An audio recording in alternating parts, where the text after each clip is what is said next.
Alhamdulillahirrahmanirrahim. Wassalatu wassalamu ala asrofil anbiya wal mursalin Sayyidina wa maulana Muhammadin wa ala alihi washabihi wa barik wa sallim ajmain. Allahumma sholli ala Sayyidina Muhammad wa ala ali Sayyidina Muhammad. Qala rabbi shrahli sadri wa yassirli amri wahlul 'uqdatam min lisani yafqahu qawli amma ba'du. Alhamdulillah, puji syukur kepada Allah yang mana pada malam hari ini kita bisa dipertemukan kembali di agenda Bisyarah Berbagi untuk yang kesekian kalinya. Jadi ini adalah agenda rutin Bisyarah Berbagi. Insya Allah kita selalu agendakan setiap hari Kamis malam insya Allah gitu ya. Tak lupa mari kita bersama-sama bersolat kepada Nabi Muhammad dengan mengucap Allahumma sholli ala Sayyidina Muhammad wa ala Sayyidina Muhammad. Karena berkat beliau lah hari ini kita bisa merasakan nikmat iman Islam. Hari ini kita dipersatukan dalam satu ikatan akidah Islam dan semoga kelak kita dijadikan diberikan kesempatan untuk bersama-sama dengan beliau dalam satu surganya. Amin amin. Allahumma amin. Baik, Bapak Ibu sekalian, nah, ini luar biasa malam ini. Wah, ini sudah biasanya ini apa ya? Kita sebelum mulai itu agak eh, mundur-mundur gitu ya, karena biasanya pesertanya datangnya bertahap, tapi ini luar biasa sekali malam hari ini. Ini luar biasa langsung masuk hampir 30 peserta ini. Waduh. Ini ada Ustadz ah Adi dari Tangerang. Pribun kabarnya Ustadz? Sehat, Ustadz? Alhamdulillah saya Ustadz Sam Yusuf. Alhamdulillah. Ya Mohon izin Allah. bergabung nggih, Iya, izin belajar. siap, siap, siap, siap, siap. Ini juga ada beberapa ini saya lihat ada sahabat saya juga dari Lombok ini Pak Irel. Bagaimana kabar Pak Irel? Sehat Pak Irel? Alhamdulillah sehat Ustadz. Alhamdulillah luar biasa. Ini semangat sekali ya ini malam hari ini Bapak Ibu sekalian bergabung. Ini kayaknya temanya malam hari ini karena tema kita ngeri-ngeri sedap ini kayaknya ya. Kemarin sudah jadi trending di Facebook gitu ya. Malam ini kita benar-benar kita angkat gitu ya untuk tema yang kita akan kupas malam hari ini. Jadi eh tetap stay tune gitu ya. Jangan sampai Bapak Ibu ketinggalan poin-poinnya materi malam hari ini karena kemarin saya lihat beberapa mendebatnya panjang kali lebar kali tinggi gitu ya. Oke, sesuai janjinya kemarin Ustadz pilih bahwa malam hari ini kita akan berikan majelisnya gitu ya. Dan apa sih sebenarnya yang mendasari gitu ya kira-kira beliaunya menyampaikan hal-hal yang berkaitan dengan tidak bolehnya mematok harga gitu ya setelah terjadi akad transaksi jual beli gitu ya. Baik, sebelum kita mulai Bapak Ibu sekalian, saya pengen lihat semuanya ini responnya. Monggo di kolom chat ini bisa ditulis apakah sudah siap Bapak Ibu sekalian dengan materi malam hari ini? Siap semuanya, Ge. Kalau sudah siap, mohon di chat di kolom chattingnya siap-siap gitu, Ge. Saya tunggu dulu sebelum kita mulai. Ustadz Firly juga sudah siap, kayaknya sepertinya beliau. Wah, oke. Ini semuanya siap, Masya Allah. Ayo siap, gaskan, ayo. Lagi-lagi ini ada 30 orang gitu ya. Sambil kita menunggu peserta yang lainnya yang masuk ini terus bertambah ini sudah sampai 36 orang. Monggo, oi luar biasa. Baik. Wah, terus bertambah ini kayak sepertinya sudah tidak sabar lagi. Ustadz Firly, bagaimana Ustadz Firly? Sudah siap Ustadz Firly? Oke, Oke, siap. siap. Ini pesertanya juga sudah tidak sabar sekali ini. Udah banyak sekali yang chatting di kolom sudah siap ini. Baik, tidak perlu panjang lebar lagi. Nanti supaya sesi tanya jawabnya juga lumayan panjang gitu ya. Monggo Ustadz Firly menyampaikan materinya untuk malam hari ini. Materi seputar eh, bolehkah gitu ya. Jadi kalau pertanyaannya gitu ya. Bolehkah produsen mensyaratkan harga jual kepada agen atau distributornya gitu ya. Monggo Ustadz Firly atas materinya. Dipersilahkan. Siap. Bismillahirrahmanirrahim. Assalamualaikum warahmatullahi wabarakatuh. Waalaikumsalam warahmatullahi wabarakatuh. Waalaikumsalam warahmatullahi wabarakatuh. Alhamdulillahirrahmanirrahim. Assalatu wassalamu ala Waalaikumsalam. sayyidil anbiya'i wal mursalin. Sayyidina wa maulana Muhammadin wa ala alihi wa sahbihi ajmain. Amma ba'd. Oke, alhamdulillah malam hari ini ketemu lagi ya di acara kerutinan Bisyarah dalam rangka mengedukasi umat, dalam rangka mengedukasi bisnis syariah. Kenapa? Karena agar bisnisnya berkah, maka wajib sesuai syariah. Masalahnya kita sudah paham belum bisnis kita ini sudah sesuai syariah atau belum? Jangan-jangan sesuai syariahnya hanya menebak-nebak, bukan karena telah mendatangi majelisnya dan memahami secara pasti bagaimana ilmunya. Nah, nanti khawatirnya tidak menjadi amalan yang benar. Nah, malam ini materinya mengenai mematok atau menentukan harga jual dari produsen kepada agen resellernya yang mana melakukan akad jual beli. Jadi kalau agen reseller distributornya mau menjual lagi, wajib mengikuti harga produsennya. Nah, insya Allah akan saya bahas, dan materi saya agak panjang, karena saya ingin menyampaikan komprehensif. Makanya yang saya khawatirkan kalau saya sudah mulai menyampaikan, nanti ada yang masuk tengah jalan, nggak ikut dari awal, lalu mempertanyakan hal yang awal. Nah, jadi 2 kali kerjaan, gitu kan? Jadi gimana? Kita tunggu semua dulu, baru kita mulai. Supaya tidak jadi bagaimana kalau gini supaya tidak terjadi mengulang gitu ya. Kita Nah, tanya jawab dulu aja gitu ya, baru materi gitu ya. enggak, kalau menurut saya kalau kita biar nggak mengulang, kita harus close the door. Kita tutup pintunya, jangan masuk lagi. Kenapa? Karena yang saya khawatirkan kalau tidak mengikutinya secara sempurna, keseluruhan, pemahamannya akan berbeda. Karena saya perlu mengunci Anda untuk pemahaman tidak sama saya. Gitu loh. Nah, insya Allah saya sudah mengundang ke rekan-rekan semua melalui Facebook maupun jaringan yang lain. Jadi kalau memang berkenan untuk belajar, ya ayo hadir ke sini. Walaupun memang bisa jadi nanti ada khilafiyah. Tapi khilafiyah itu masalah berikutnya. Jangan dijadikan permasalahan pokoknya. Dan yang seharusnya kita tidak bersembunyi di khilafiyah. Nanti di bagian materi saya akan menyampaikan gimana sih kalau ada khilafiyah itu. Insya Allah komprehensif ini materinya. Nah, cuman kan waktunya terbatas, makanya kalau ada narasumber yang lain, ya menurut saya nanti malah terlalu lama. Jadi kalau ada yang berbeda pendapat, silahkan membuat majelis yang lain juga boleh. Dan semisalnya berbeda pendapat juga boleh, kami tidak memaksa hal tersebut. Cuman kalau terjadi beda pendapat, apa sih yang harus dilakukan? Dan apakah itu sudah Anda lakukan? Oke? Nah, jadi nanti difikskan dulu yang boleh bertanya, ya, yang boleh bertanya adalah yang mereka ikut dari penjelasan awal. Nah, kalau tidak ya idealnya mengikuti saja. Oke, kita mulai ya. Oke, Yakin siap. mulai? Atau kita tunggu 1 menit lagi, Sat. Ini mumpung Boleh, 20, 1 menit lagi aja ini nambah lagi terus sih.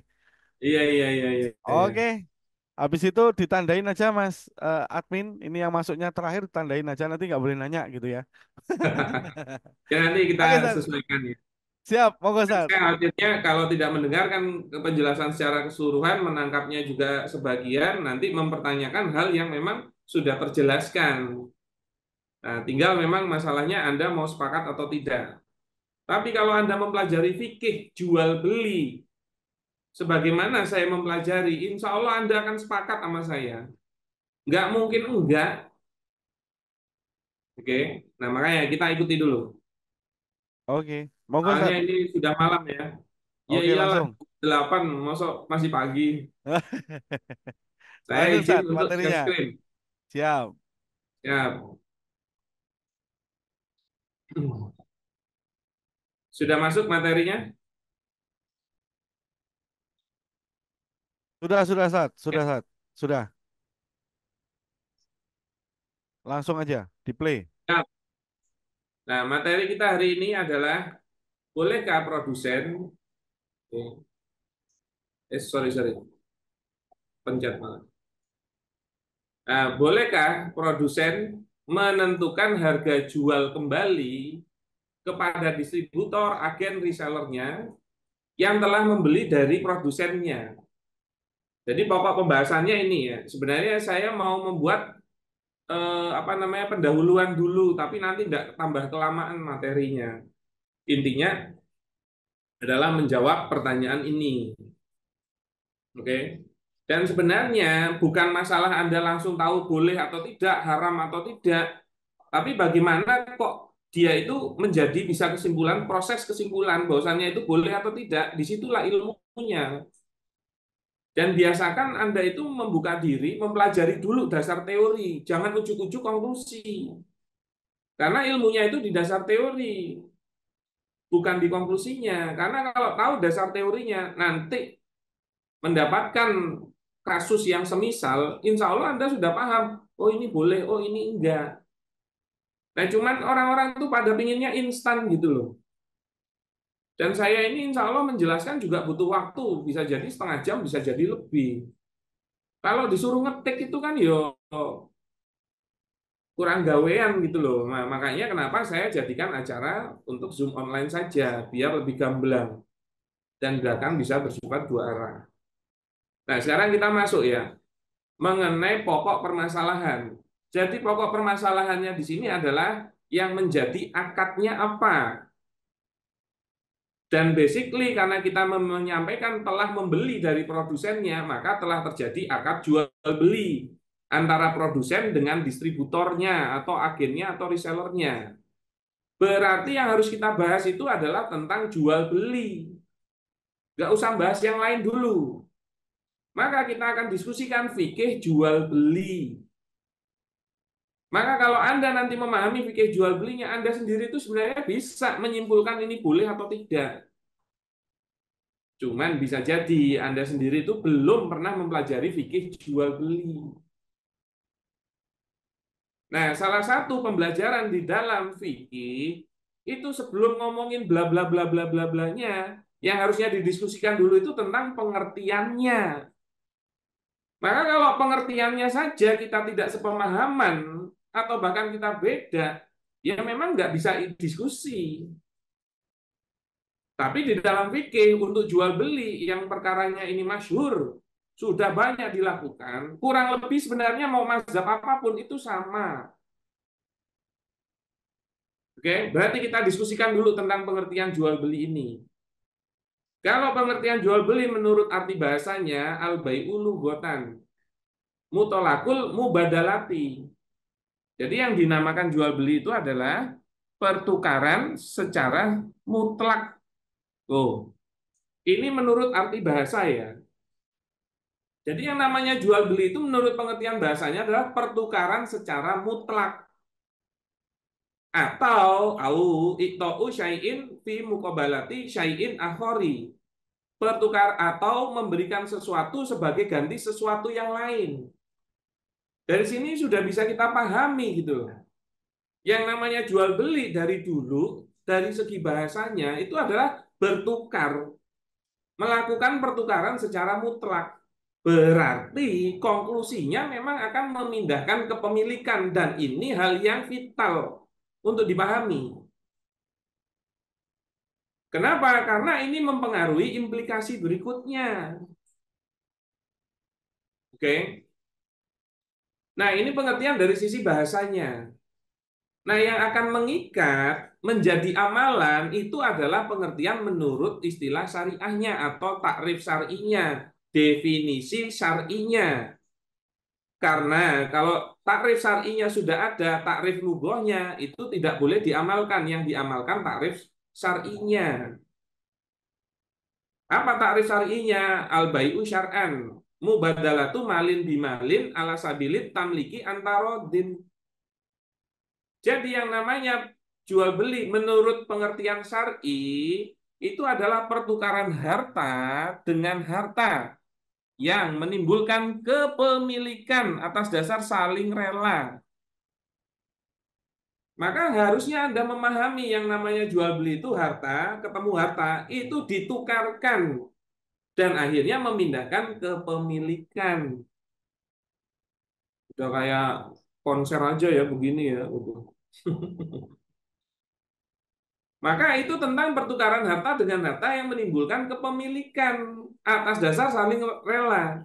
Ini disampaikan pengertian ini oleh Syekh Rawas Qol Ahji di dalam kitabnya Mu'jam Lughat Fuqaha.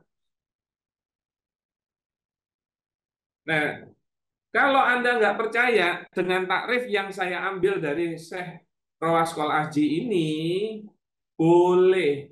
boleh kita bahas dari kitab yang lain atau sumber yang lain. Nih, karena saya mau mengunci dulu pengertian ini. Karena kalau pengertiannya Anda nggak pahami, pasti ngalor ngidul nanti diskusinya. Oke, nah coba kita cek. Mungkin yang paling kita percaya saat ini adalah Mbah Google. Nah, ayo kita lihat di Google. Oke, nah di Google kita tulis ya pengertian syar'i, ya, pengertian syar'i jual beli. Nih, sudah saya coba cari kemarin. Kita klik. Nah, di sini ada beberapa. Oke. Nah, salah satunya di webnya Muhammadiyah. Yuk kita klik di webnya Muhammadiyah yang kita sama-sama tahu bahwasanya ini salah satu ormas Islam yang menjalankan seharusnya ya menjalankan syariat Islam. Tapi ya mohon maaf masalah tambang kemarin memang agak-agak nyeleneh ya. Nah, coba kita cek di sini. Jadi bukan melalui materi saya. Oke.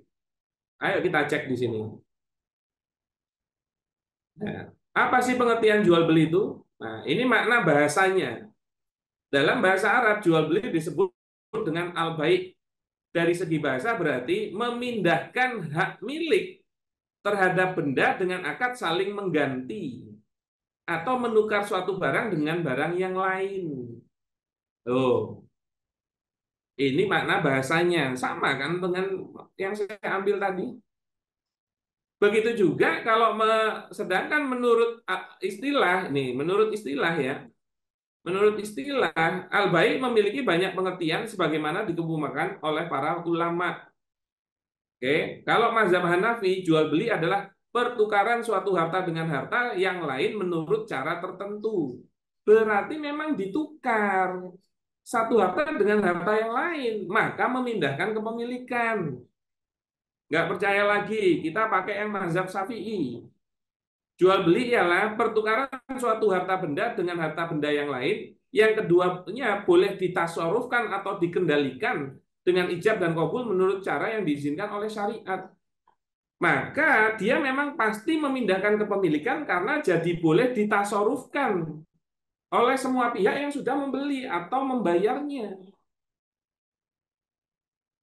Ya, ini yang ketiga, menurut Abu Bakar bin Muhammad Al-Husaini, jual beli adalah kontrak pertukaran harta benda yang memberikan seseorang hak memiliki suatu benda atau manfaat untuk selama-lamanya.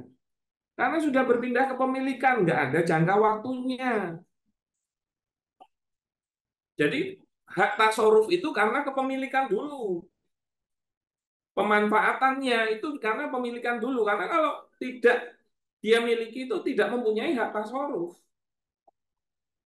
Nih, yang keempat lagi dari Al-Qoyubi, yaitu apa? Akad saling mengganti dengan harta yang berakibat kepada kepemilikan terhadap suatu benda atau manfaat untuk tempo waktu dan selamanya dan bukan untuk bertakarub kepada Allah.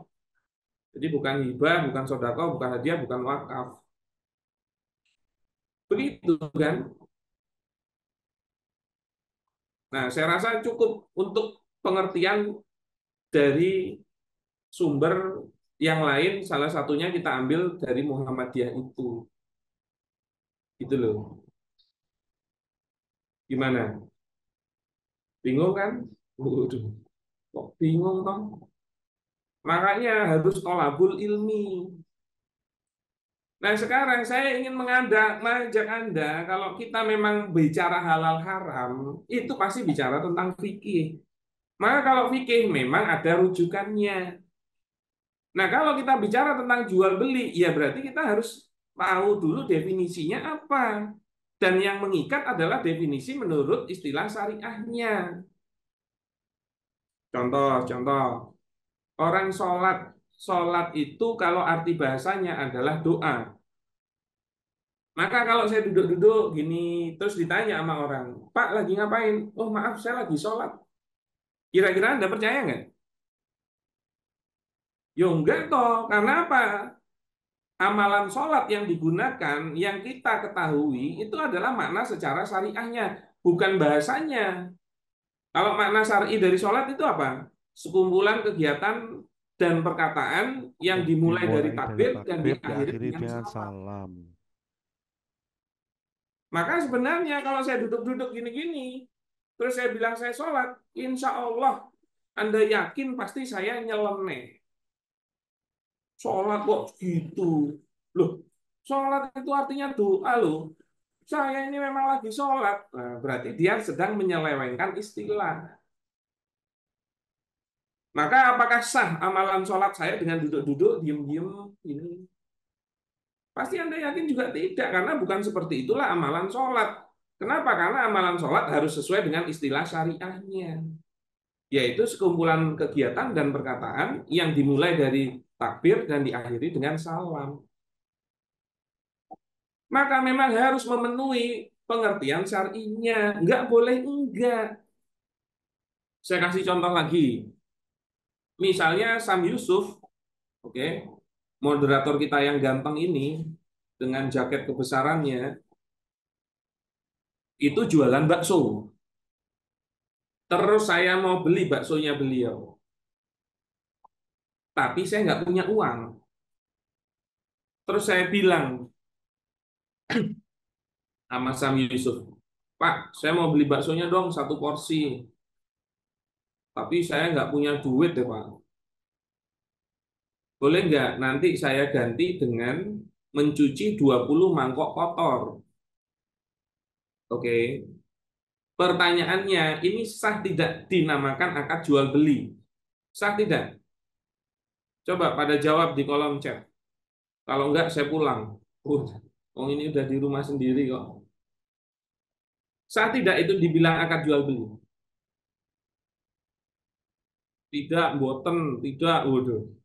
Udah pada pinter ya. Padahal baru mulai ini. Gimana kalau sampai kalau sampai ikut workshopnya? Waduh. Oh, ternyata jualan workshop. Enggak, malam ini gratis. Walaupun nanti misalnya ada iklan, yaitu urusan yang berbeda gitu. Tapi kan kajian ini gratis. Nah, pertanyaannya boleh nggak saya membeli baksonya Sam Yusuf 1 porsi dengan bayaran atau dengan cara pembayaran mencuci 20 mangkok kotor? Itu tidak bisa dinamakan akad jual beli. Kenapa? Karena jual beli itu mempertemukan harta dengan harta, bukan harta dengan jasa. Berarti tidak sah itu kalau dibilang jual beli karena tidak memenuhi takrif syar'i. Dan takrif syar'i itu adalah bagian dari hukum syariat itu sendiri yang bersifat kuliah.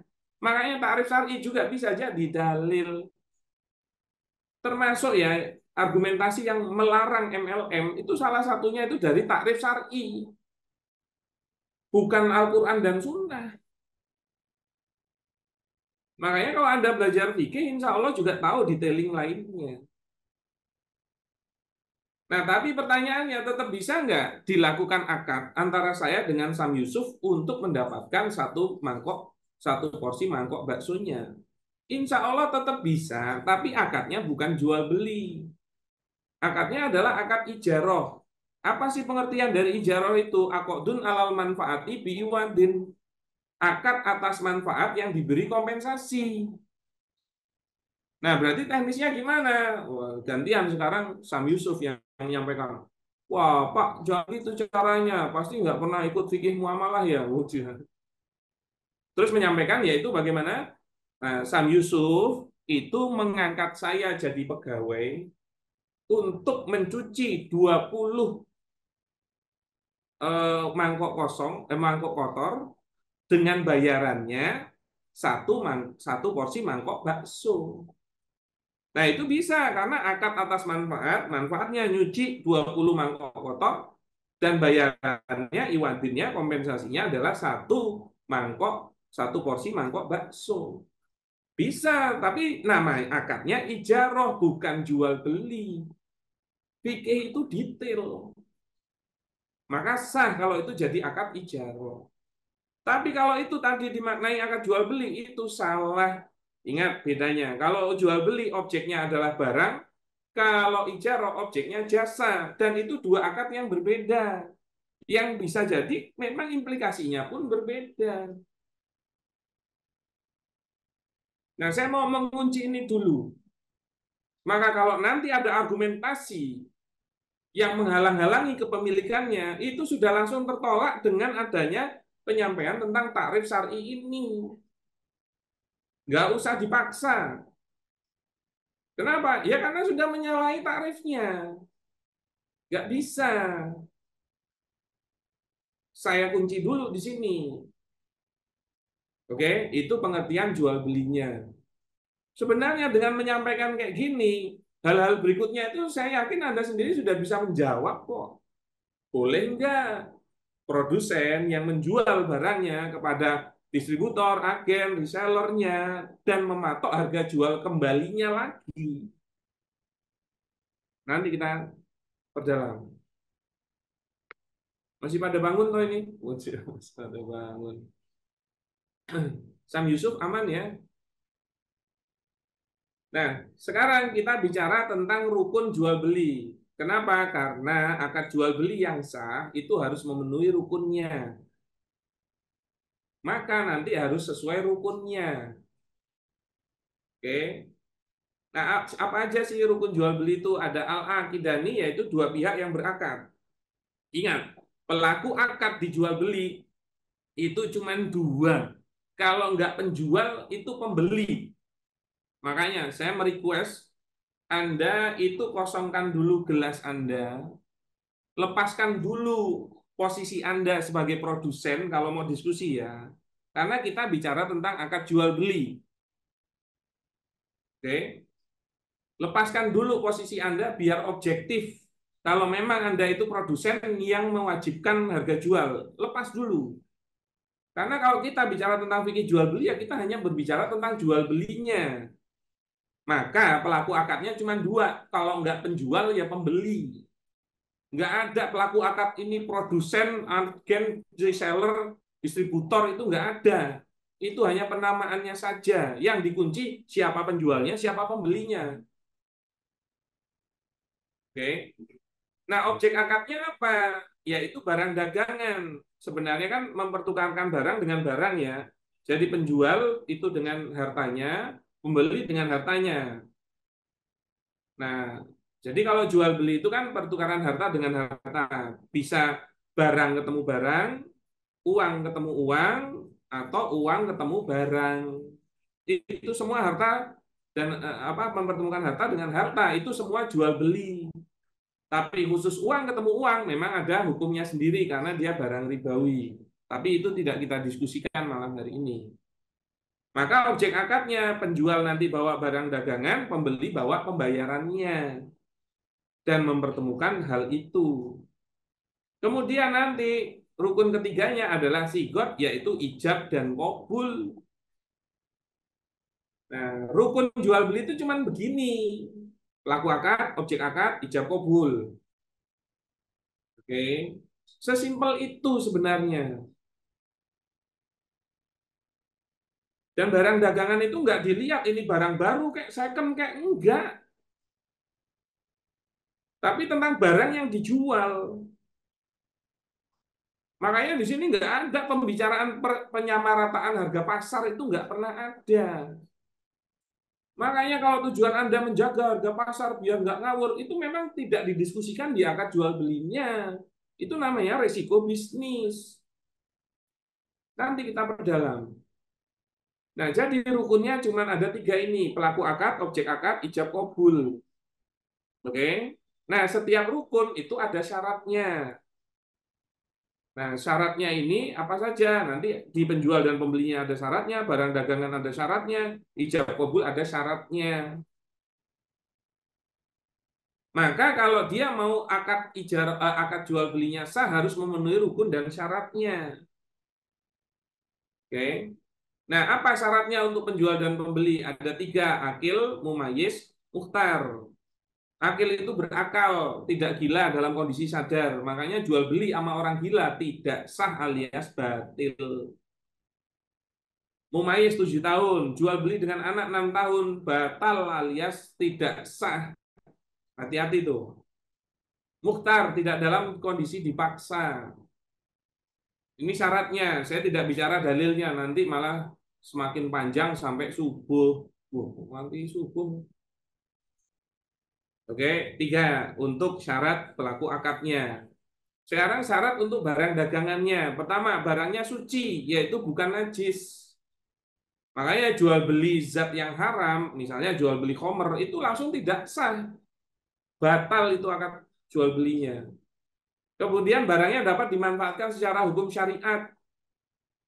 Ya, misalnya tidak bisa jual beli barang curian karena tidak bisa dimanfaatkan secara hukum syariat.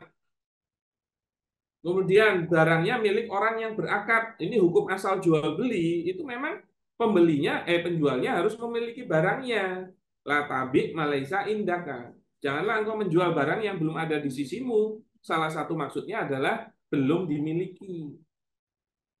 Ini syaratnya, makanya jual beli barang yang belum dimiliki itu hukum asalnya tidak boleh. Yang 4, barangnya dapat diserah terimakan. Makanya nggak bisa, misalnya, mohon maaf, Sam Yusuf punya burung di dalam sangkar. Gitu. Orang-orang tahu itu burungnya Sam Yusuf. Suatu waktu burungnya lepas, cepat, terus terbang. Nah, terbangnya itu ya di dekat-dekat situ gitu loh.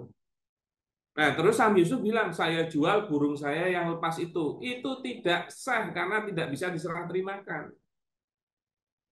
Itu memang syarat jual beli, syarat objek akad. Makanya harus dipenuhi.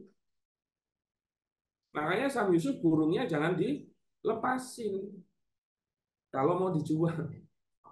Dikandangin, Ustaz. Atau misalnya, mohon maaf ya, mobilnya dicuri. Terus dia bilang, orang-orang tahu itu mobilnya, tapi dicuri kan. Terus dia bilang, saya jual mobil saya yang dicuri. Memang barang itu milik dia, tapi tidak dapat diserah terimakan. Iyo nggak iso akad juga. Tuh. Terus barangnya diketahui dengan jelas alias maklum. Makanya harus jelas objeknya yang mana. Kemarin ada yang berargumentasi, kenapa kok boleh menentukan harga jual karena ada brand miliknya. Nah, saya mau nanya, yang dijual belikan itu produknya apa brandnya? Ya dua-duanya dong. Oke, berarti objeknya yang mana? Harus jelas. Apakah produknya atau brandnya? Kalau dia bilang dua-duanya, berarti kalau dijual kepada pembeli, saya tanya, produknya jadi dimiliki oleh pembeli nggak? Ya, bisa kan? Bisa. Tapi pertanyaannya, apakah brand Anda jadi miliknya pembeli? Enggak kan? Kok Anda itu bukan menjual brandnya kok. Kok bisa-bisanya brandnya dibilang di dalam satu hal di dalam benda itu. Itu objek yang berbeda. Karena kalau Anda mau menjual brand Anda, boleh karena itu intangible aset atau intangible harta intangible yang juga dinilai di dalam Islam dan bisa diperdagangkan. Tapi kalau brand Anda jual, maka brandnya sudah pindah pemilikan gitu loh. Pertanyaannya, emang Anda mau jual brand Anda? Enggak kan? Maka sebenarnya objeknya tentang produk yang memang value-nya karena ada brandnya. Tapi brand itu bukan objeknya. Apa terus saya beli itu produk dan brandnya? Berarti saya memiliki brandnya juga dong? Enggak, masih milik Anda. Beda lagi kalau Anda bilang diskusi tentang sewa brand. Tapi itu akad yang berbeda dengan jual beli ini. Makanya harus paham gitu loh, detailing fikihnya. Nah, kalau belum paham dalam fikihnya ya jangan dipaksakan argumentasi.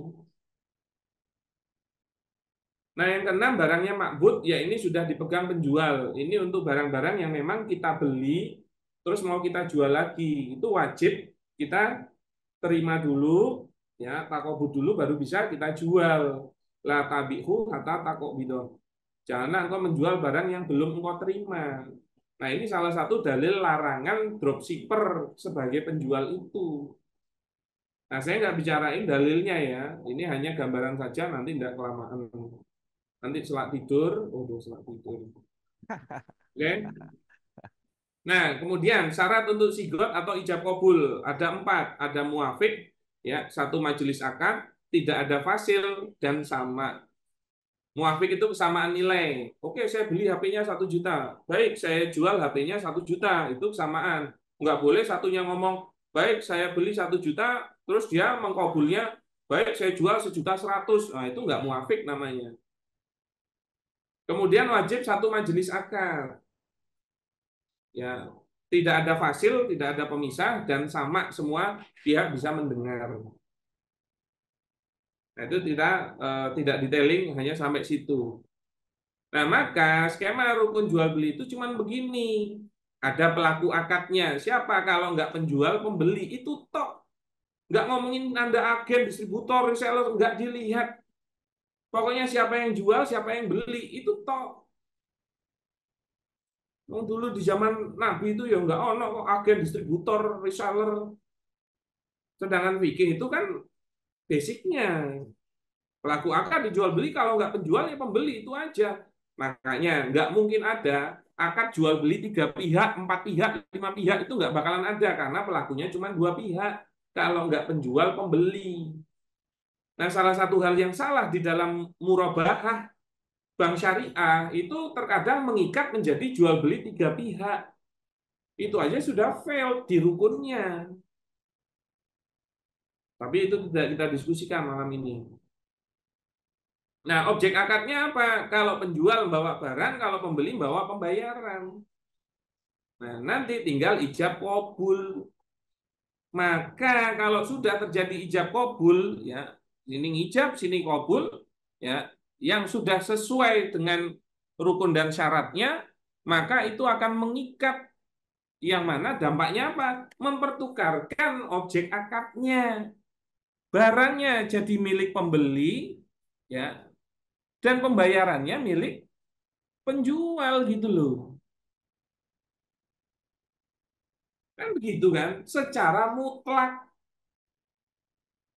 Sebagaimana takrif tadi. Kalau Anda tidak memahami jual beli itu memindahkan kepemilikan secara mutlak, ya menurut saya pemahaman Anda ada yang salah gitu loh. Nggak usah ngomongin dalil syar'i. Di dalam kehidupan sehari-hari kita juga paham. Tapi jangan terus Anda menafikan hal itu karena Anda produsen yang melakukan sistem itu gitu loh. Berarti kan Anda menyalahi logika Anda sendiri. Makanya kan sekarang pembayaran itu haknya siapa? Penjual. Boleh nggak uang pembayarannya dipakai untuk urusan apapun oleh penjualnya kalau sudah terjadi akad? Boleh, karena itu sudah haknya, hartanya dia. Begitu juga pembeli. Pada saat dia sudah melakukan akad dan barangnya jadi milik dia, yo sakar PDE Arab dia pakai. Nggak boleh, nggak punya hak lagi penjual atas barang. Begitu juga pembeli tidak punya hak lagi atas pembayaran. Pertanyaannya, kalau ternyata setelah dibeli barangnya jadi miliknya pembeli, tapi penjual mensyaratkan barang itu kalau mau dijual lagi harus ngikutin harganya dia. Pertanyaannya, boleh nggak kalau kita balik? Pembeli memberikan syarat kepada penjual terhadap uang pembayarannya. Misalnya saya beli nih, HP-nya Sam Yusuf 2 juta. Saya kasih 2 juta, saya dikasih HP. Ternyata Sam Yusuf memberikan syarat kepada saya, oke, tapi HP-nya nggak boleh dijual lagi ya. Begitu juga saya gantian ngasih syarat kepada Sam Yusuf. Saya bilang, oke, tapi uang 2 jutanya nggak boleh dibelanjain ya. Lah akhirnya semakin ngawur kan. Coba aja Anda sebagai produsen yang sudah menjual barang itu kepada agen distributor Anda, yang mana akhirnya mendapatkan pembayaran, dan itu memang haknya Anda. Kalau atas uang itu, terus agen dan distributor Anda memberikan syarat penggunaannya, kira-kira Anda juga mau kok? Saya yakin enggak, karena udah urusannya sendiri-sendiri. Lalu kenapa bagian pembeli yang sudah memiliki barangnya, kok dia mau apa-apain termasuk menjual lagi harus ngikutin syarat Anda? Sudah fail itu. Makanya memahami makna takrif syar'i dari jual beli itu penting gitu loh. Dan insya Allah kalau Anda mau belajar jual beli di mazhab apapun ya begitu. Memang mempertukarkan kepemilikan. Nggak usah dinafikan ya. Kita ini sudah melakukan jual beli dari dulu bayi. Oh, bayi belum bisa ya. Dari dulu kecil sampai sekarang tua, itu udah berkali-kali kita melakukan jual beli. Dan kita juga tahu dampak dari jual beli itu memang memindahkan kepemilikan. Dan itu secara mutlak gitu loh. Lalu kenapa mengenai produsen, agen, distributor, reseller ini terus Anda masukkan mereka tidak mutlak? Iya kan? Walaupun mau Anda ada argumen khilafiyah ya nanti, itu urusan berikutnya. Tapi Anda sepakat nggak dengan ini? Kalau Anda sepakat ya berarti Anda sendiri tahu dong alasannya. Walaupun bisa jadi ada kaul ulama yang lain yang memperbolehkan, tapi pertanyaannya nanti Anda bisa nggak memahami mana pendapat yang kuat? Kenapa? Karena harusnya memilih pendapat yang kuat. Kenapa? Nanti saya sampaikan kenapanya. Ini bisa 2 jam loh ini. Ya nggak apa-apa kan. Bapak sendiri yang ngomong, kami cuma mendengarkan. Oke? Lalu kita bicara tentang implikasi jual beli. Jual beli adalah salah satu kegiatan muamalah yang banyak dilakukan dalam sehari-hari. Aktivitas ekonomi yang tidak dapat dipisahkan dari kehidupan manusia dan menjadi penopang utama ekonomi umat. Ini penopang utama ekonomi umat. Akad jual beli ini 2 hari dulu sampai sekarang. Makanya kalau akad jual belinya itu bermasalah, itu berpotensi mengganggu perekonomian umat. Baik penjual maupun pembeli itu sama-sama mendapatkan kompensasi dari aktivitas tersebut. Nah, agar jual belinya sah dan status objek jual belinya juga sah, seharusnya tiap individu memahami akad jual beli yang sesuai syariah. Kan begitu. Nah, akad jual beli itu sebenarnya kemauan seseorang untuk melakukan jual beli yang dari dalam hatinya sendiri. Jadi dia kepingin jual gitu. Nah, lalu ikatan ijab kabul antara penjual dan pembeli untuk melakukan transaksi jual beli yang sesuai dengan syariat Islam. Hakikatnya seperti itu. Nah, jadi sebenarnya jual beli itu proses tukar menukar harta dengan harta atau barang dengan barang. Saat ini lebih dimaknai sebagai proses jual beli untuk menukar barang dengan uang. Oke. Nah, jadi ingat harta dengan harta. Ya. Nah, jual beli yang sah adalah jual beli yang memenuhi rukun dan syarat jual beli sesuai syariat tadi. Jadi harus memenuhi itu. Nah, ini loh dampaknya ini loh. Pertukaran objek dalam jual beli berdampak pada pemindahan kepemilikannya. Apabila sudah berakad jual beli yang sah, maka barang sudah berpindah kepemilikan dan hak tasarrufnya, pengelolaan atau pemanfaatannya penuh. Itu pun baik pembayarannya lunas di depan ataupun tempo. Nih, satu lagi nih yang berbeda dengan hukum positif kita. Di dalam hukum positif kita, itu kalau jual belinya tempo belum lunas, itu kepemilikannya belum dianggap penuh. Makanya nggak boleh dijual lagi. Dia harus menyelesaikan utangnya, harusnya begitu. Makanya ini kan jadinya membingungkan. Bahkan kalau dia gagal bayar, itu boleh dibatalkan. Banyak itu terjadi di bisnis properti. Akhirnya mempengaruhi transaksi. Misalnya, saya beli tanah dari Sam Yusuf secara tempo 1 hektar. Terus saya kapling sudah saya jual. Misalnya kejual 10-20 kapling. Maka sudah jadi miliknya orang kan. Nah ternyata saya bermasalah bayarnya ke Sam Yusuf. Gara-gara bermasalah boleh dibatalkan. Nah kalau dibatalkan jual belinya gimana dengan 20 kapling yang sudah terjual itu gitu loh.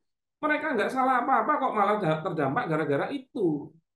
Makanya di dalam Islam yang memindahkan kepemilikan itu akad, bukan lunasnya pembayaran. Itu aja masih banyak yang salah memahami. Makanya kalau nggak paham fikih jual beli kan dedel duel itu. Oke? Nah ini yang harusnya kita clear dulu. Nah kita berikutnya membicarakan tentang syarat-syarat akad. Ini masih panjang ini, belum selesai. Yang belum makan malam segera makan malam. Soalnya sudah malam. Nah, pertanyaannya boleh nggak kalau kita jual beli itu mengadakan syarat-syarat akad gitu? Oke. Nah, syarat itu sebenarnya ada dua. Ada syarat syar'i, syarat yang ditetapkan oleh dalil syarak dan wajib ada di dalam akad. Seperti tadi, akil mumayyiz mukhtar itu karena dalil. Seperti tadi, syarat wajib sudah memiliki barangnya itu karena dalil. Nah, itu harus dipenuhi biar rukun dan syaratnya terpenuhi dan jadi sah. Tapi ada yang namanya syarat ja'li, yaitu syarat yang ditetapkan sendiri oleh pihak-pihak yang berakad dan itu tidak ditetapkan oleh dalil yang mana dikembalikan pada kesepakatan antara pihak yang berakad. Dikembalikan karena dalil tidak menetapkan. Jadi boleh disepakati. Nah, syarat-syarat ja'li ini yang kadang-kadang suka meluas. Begitu loh. Syarat ja'li ini suka meluas. Dan dikira kalau sudah saling sepakat, itu jadi boleh. Nah, coba kita cek. Ngomongin syarat ja'li.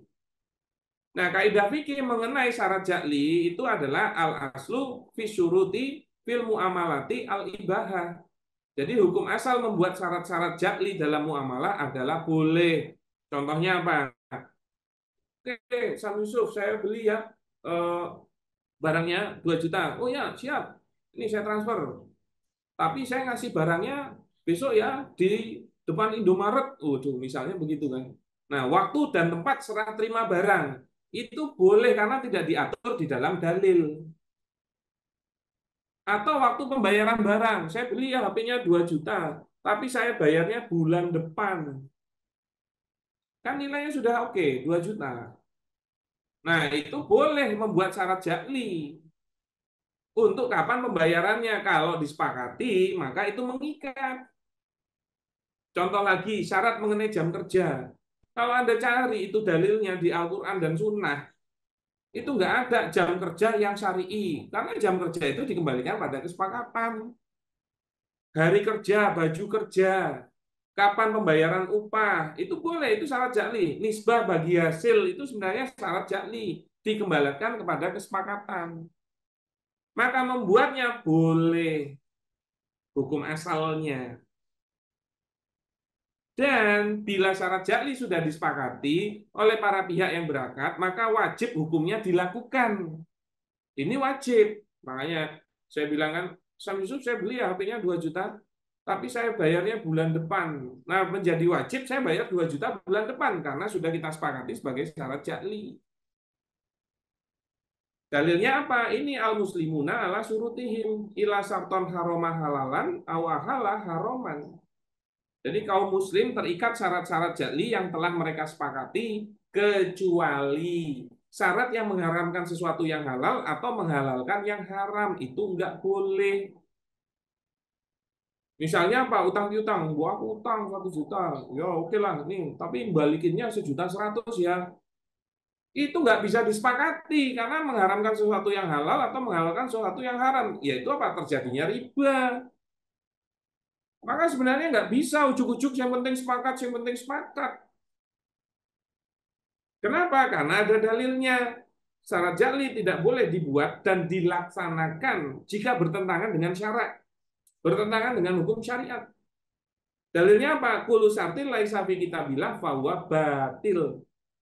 Setiap syarat ja'li yang bertentangan dengan kitabullah maka ia batil. Nggak bisa disepakati kalau syaratnya batil. Begitu juga ada kaidah fikih yang lain. Kulu sartin khulafa'u nafa muqtadul akdi fahuwa batil.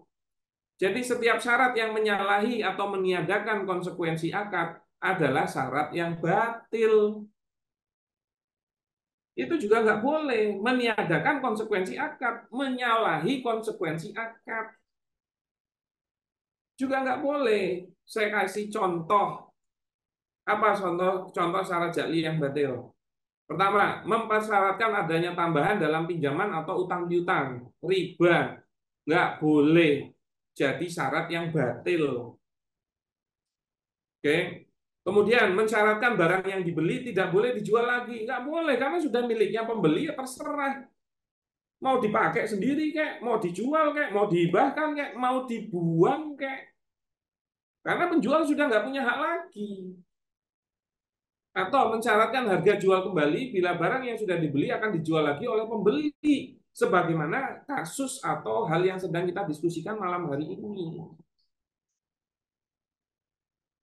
Kemudian ada syarat ja'li lagi yang batil. Perusahaan menetapkan baju kerja yang tidak menutup aurat.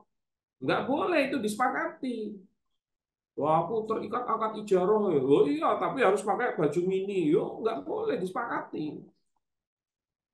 Perusahaan menetapkan jam kerja yang menghalangi sholat wajib atau sholat Jumat. Nggak boleh, karena itu kewajiban gitu loh untuk dilakukan, nggak boleh dihalangi.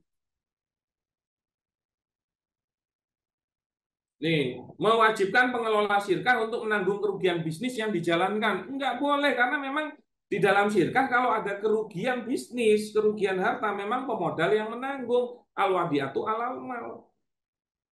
Maka membuat syarat seperti itu juga tidak boleh. Contoh lain lagi, menikah dengan mempersyaratkan suami tidak perlu memberi nafkah kepada istri. Nggak bisa. Misalnya Sam Yusuf mau menikah lagi, wujud. Amin, lu kok amin.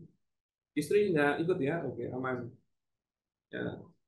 Misalnya menikah dengan mempersyaratkan suami tidak perlu memberi nafkah kepada istri. Sam Yusuf mau nikah lagi, terus bilang ke perempuannya, oke deh mbak, saya nikahi kamu, tapi dengan syarat kamu harus sepakat tidak perlu aku nafkahi bila aku menikahimu.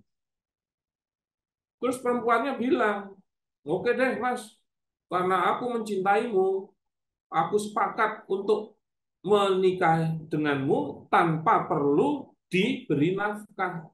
Itu nggak bisa disepakati karena yang namanya memberi nafkah itu implikasi akad gitu loh.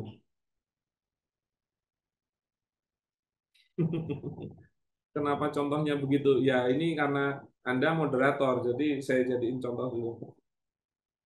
Oke, ini misalnya. Maka nggak mungkin ada kesepakatan kayak gitu. Walaupun dibilang sepakat, itu tetap syarat yang batil dan itu mempengaruhi akadnya.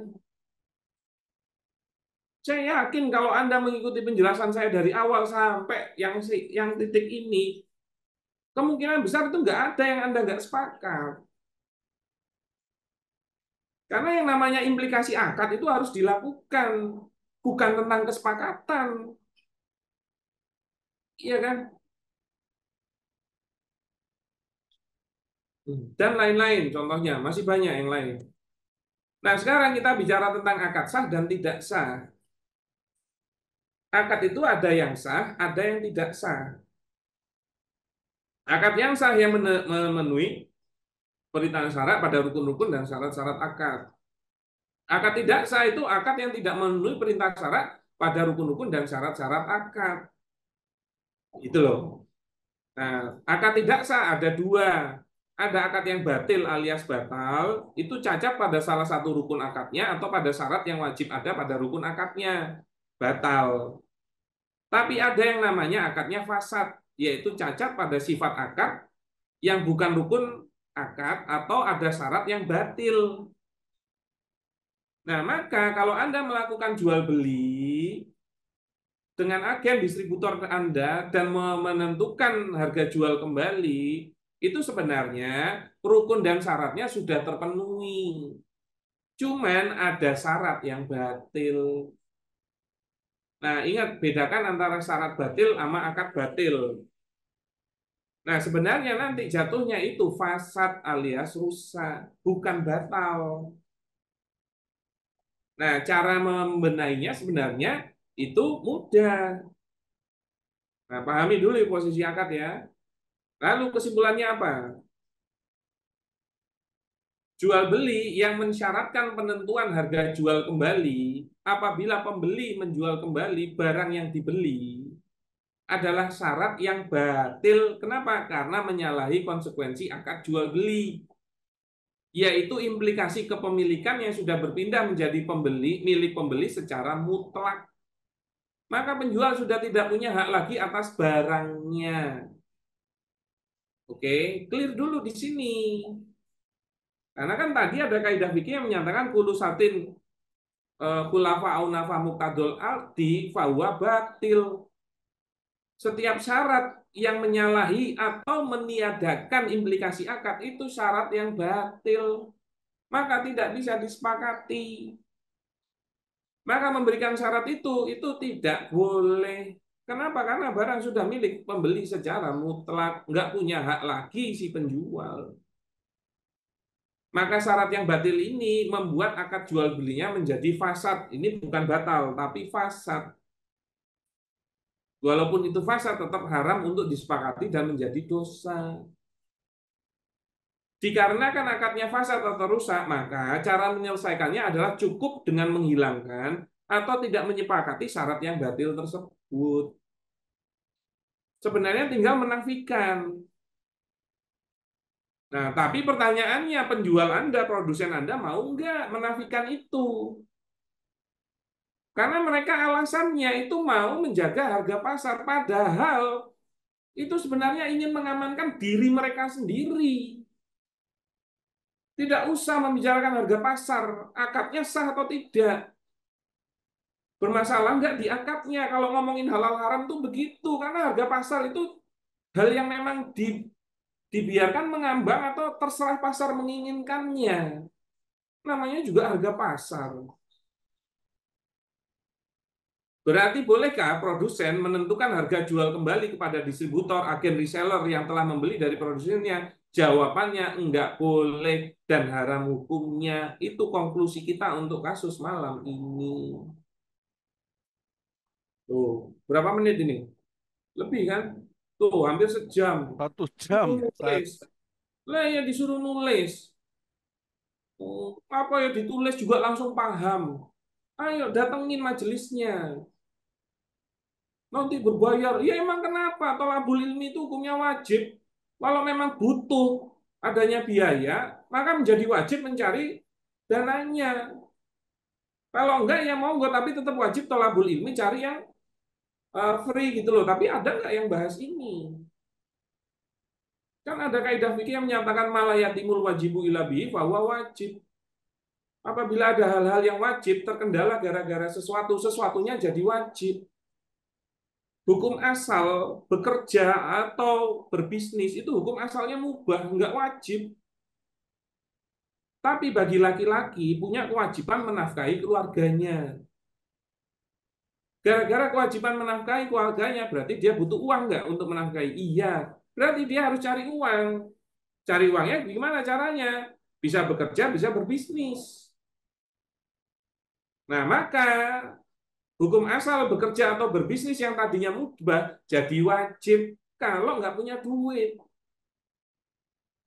Misalnya contohnya, Sam Yusuf dapat warisan banyak yang bisa untuk menafkahi keluarganya setahun.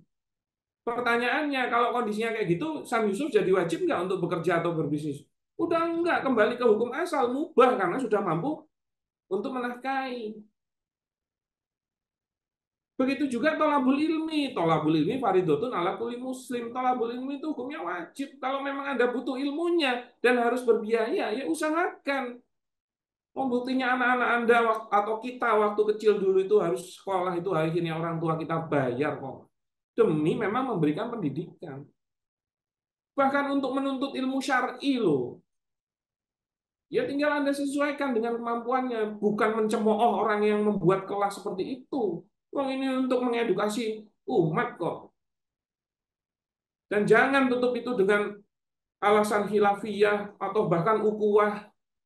Yang namanya halal haram itu memang hal yang harusnya kita diskusikan setiap hari karena kita ini Islam berjalan di dalam syariat Islam.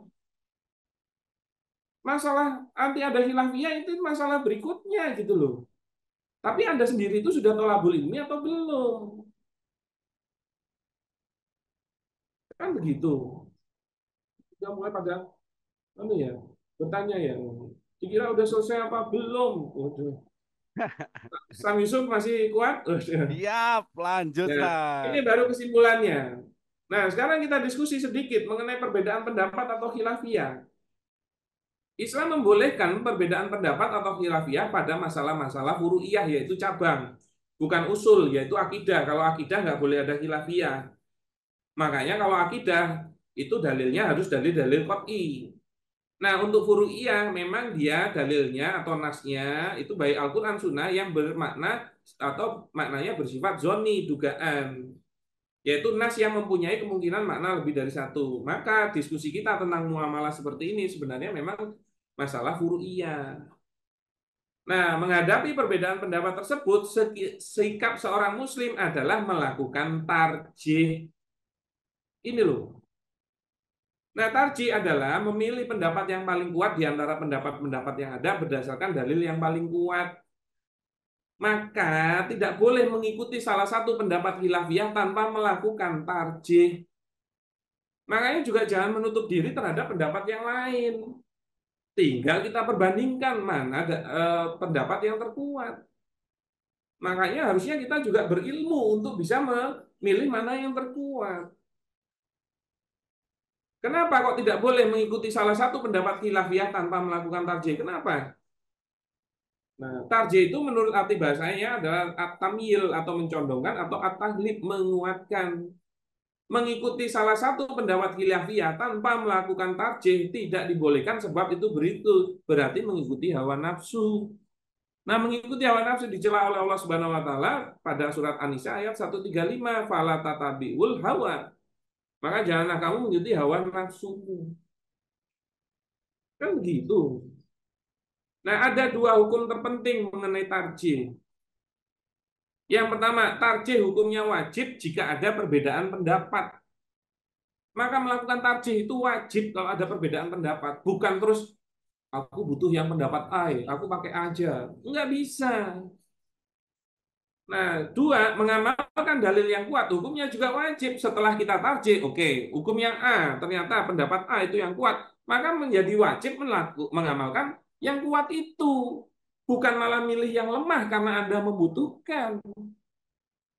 Maka mengamalkan pendapat yang rojih adalah wajib, sedangkan mengamalkan pendapat yang lemah tidak boleh alias tertolak. Kenapa begitu? Karena ada kaidah fikih yang menyampaikan al-amalu biroji wajibun wal amalu bil marjuhi mumtaniun. Mengamalkan pendapat yang rojih hukumnya wajib, sedangkan mengamalkan pendapat yang marjuh tidak boleh. Makanya jangan bersembunyi di khilafiyah. Menurut Anda mana yang kuat? Tapi kalau memang menurut Anda pendapat yang sana kuat, ya saya juga nggak maksa. Itulah hukum syarak buat Anda. Tapi kalau menurut saya pendapat yang sini yang kuat, maka ini hukum syarak buat saya. Boleh itu. Tapi akhirnya kita tidak bisa transaksi. Kan begitu. Makanya nggak perlu memaksakan. Nah, saya kasih gambaran ya mengenai hukum syariah. Jadi hukum itu cuma ada dua. Ada yang namanya hukum syariah dan ada yang namanya hukum non non syariah. Non syariah. Oke. Nah, hukum syariah itu didasarkan pada dalil. Sedangkan hukum non syariah itu berdasarkan hawa nafsu. Kan begitu. Jadi sebenarnya hukum itu cuma dua, hukum syariah sama hukum non syariah. Kalau hukum syariah harus berdasarkan dalil, sedangkan hukum non syariah itu berdasarkan hawa nafsu. Mesti manusia itu kalau buat sendiri itu berdasarkan hawa nafsu, nggak mungkin ngomongin tentang keadilan. Contohnya aja penguasa saat ini. Kalau tidak didasarkan hukum syariat kan lihat aja kondisi negara saat ini. Sampai kayak gitu. Tergencet di mana-mana. Kemarin nyewa Alphard 25 juta per hari hanya untuk 17-an. Gaji guru aja berapa per bulan. Ngawur kan itu. Dan itu sebenarnya kalau hukumnya buatan manusia ya tinggal dibuat secara konstitusional juga boleh. Nah, kembali ke sini. Kalau hukum syariat berdasarkan dalil, hukum non syariat berdasarkan hawa nafsu. Nah, terkadang di hukum syariat itu ada beda pendapat. Ada pendapat A, ya, ada pendapat B. Maka kalau kita tahu yang A ini yang kuat, ya, sedangkan yang B ini yang lemah, kita tahu nih, yang B yang lemah, kok malah milih B, itu sebenarnya kembali ke sini. Berarti Anda memilih karena hawa nafsu. Saya kasih contoh. Kalau mengenai riba, semua ulama di dunia sepakat karena dalilnya qot'i, itu haram. Di Al-Baqarah 275 mutawatir Al-Qur'an langsung. Wa halallahu bai'a wa harama riba. Oke. Tapi kalau mengenai bunga bank itu ulama masih ada beda pendapat. Walaupun sebenarnya pendapat yang terkuat adalah bunga bank itu adalah riba dan hukumnya haram. Ternyata Anda masih butuh tuh pinjaman bank. Wah, aku masih butuh ya pinjaman bank ya. Nah, itu tuh ada pendapatnya ulama yang bolehin tuh. Ya sudah, aku pakai pendapat itu. Maka hakikatnya Anda memilih karena hawa nafsu padahal sudah tahu itu lemah kok dipakai. Nah, kayak mengamalkan yang kuat itu wajib. Dan salah satu kunci bisnis kuat itu harus berdasarkan konsep yang logik, yang kuat. Makanya juga dalam berbisnis tuh hasanah fikihnya harus diperluas. Kan gitu. Oke? Nah, wassalam, semoga bermanfaat. Itu materi kita malam hari ini. Semoga menjadi ilmu yang bermanfaat. Nah, monggo saya kembalikan kepada moderator. Ya, nah, silakan kalau mau ada penyampaian dulu. Nah, saya tak izin minum dulu. Alhamdulillah agak kekeringan ya, jadi harus saya basahi dulu. Begitu Sam Yusuf, saya kembalikan ke Anda. Saya izin dulu untuk minum. Monggo. Siap, Ustaz. Jazakallah khair atas materinya. Materi yang tadi sesuai kesepakatan harusnya 20 menit ini. Ini sampai 1 jam ini pripun ini. Nanti ini tanya jawabnya 1 jam lagi ya. Gitu nggih. Siap. Bapak Ibu yang mau bertanya sabar dulu nggih, sabar dulu. Ini ada beberapa pengumuman yang mau saya sampaikan. Yang pertama, pengumuman hari ini adalah terkait dengan KBS ya. Jadi di kita ada kelas KBS namanya. Apa itu KBS? Kuliah Bisnis Syariah. Yang dimana KBS kali ini masuk pada batch ke-6. Yang sebenarnya kuliah bisnis syariah ini kita sudah mulai dari tanggal 20 Juli kemarin Bapak Ibu sekalian ya. Tapi sekarang masih baru 2 kali pertemuan. Sehingga kalau Bapak Ibu sekalian pengen mengikuti kelasnya, masih bisa mengikuti karena kemarin baru dasar-dasar teorinya saja. Jadi KBS itu apa sih? KBS itu adalah kuliah bisnis syariah yang berjalan selama kurang lebih 1 semester atau 6 bulan. Jadwal pembelajarannya setiap weekend 2 pekan sekali. Jadi makanya kita kemarin kita mulai dari tanggal 20 Juli dan baru 2 kali pertemuan. Karena kenapa? Kita pertemuannya dua kali 1 kali dalam 2 pekan. Dan di mana satu sesi itu 90 menit. Nanti kita kurang lebih akan mendapatkan 12 materi plus tambah 4 materi tambahan sebagai bonus dan pertemuan secara intensif dan komprehensif gitu ya. Dan jenengan semua juga bisa mengikuti dari rumah atau dari manapun karena kita lakukan belajarnya melalui media Zoom. Fasilitasnya apa saja? Fasilitasnya yang pertama jenengan mendapatkan e-book, yang kedua mendapatkan materi rekaman videonya sehingga jenengan kalau mau murojaah tentang ilmu-ilmunya bisa juga langsung dan akan mendapatkan e-sertifikat. Selain itu juga panjenengan juga akan mendapatkan bonus. Apa itu bonusnya? Yang pertama jenengan akan mendapatkan free webinar fikih zakat. Ya, ini yang paling penting juga ini. Jenengan akan mendapatkan free webinar fikih zakat selama 4 kali pertemuan yang akan diasuh oleh Ustadz Sidik Aljawi. Panjenengan juga akan mendapatkan buku USE ya. Udah sirkain aja senilai 100.000 dan akan mendapatkan juga free konsultasi online selama 1 jam dengan pemateri yang tentunya dengan Ustadz Firly senilai 1 juta rupiah iya gitu ya dan itu juga otomatis ketika jenengan nanti bergabung di kelas KBS maka jenengan akan menjadi member Bisaroh ID. Baik, berapa nilai investasinya? Nilai investasinya adalah 1 juta per orang untuk 6 bulan. Jadi kalau dihitung-hitung ya kurang dari 200.000 lah sebulan ya. Murah atau murah banget ya itu ya, murah banget lah ya. Untuk apa? Untuk kita belajar menambah ilmu kita gitu ya. Di mana nanti jenengan dia kalau secara ini tadi kita sudah sampaikan bahwa jenengan akan mendapatkan free 4 kali pertemuan kelas. Jadi kalau dihitung eh kalau 16 berarti kalau dari nilai 1 juta dibagi 16 ya kurang dari inilah, kurang dari 100.000 bahkan gitu ya. Terus jenengan juga akan tergabung dengan 500 lebih alumni dari KBS itu gitu ya. Silabus materinya apa saja? Ini kita sampaikan. Yang pertama, kaidah bisnis dalam Islam. Ini kita sudah lewatin kemarin. Nanti jenengan akan dapat materi rekamannya. Yang kedua adalah mengapa muamalah harus sesuai syariah. Ini juga sudah kita lewatin kemarin. Jenengan akan mendapatkan materi rekamannya gitu ya. Terus itu yang ketiga, jenengan akan mendapatkan materi tentang urgensi fikih muamalah dan konsep harta dan kepemilikan. Yang keempat, jenengan akan mendapatkan konsep akad dalam muamalah. Yang kelima, multi akad. Yang keenam adalah jenis-jenis harta haram. Yang ketujuh, akad jual beli atau al-bai. Yang kedelapan, akad jual beli pesanan atau salam atau akad beli pesan istisna. Yang kesembilan, jual beli tempo atau kredit. Yang kesepuluh, dropshipper yang sesuai syariah. Jadi ternyata dropshipper bisa ya sesuai syariah. Seperti apa? Nah ini kita akan pelajarin di kelas KBS. Yang ke-11 akan ada akad kepegawaian atau ijaroh tadi yang sempat di-spill sedikit.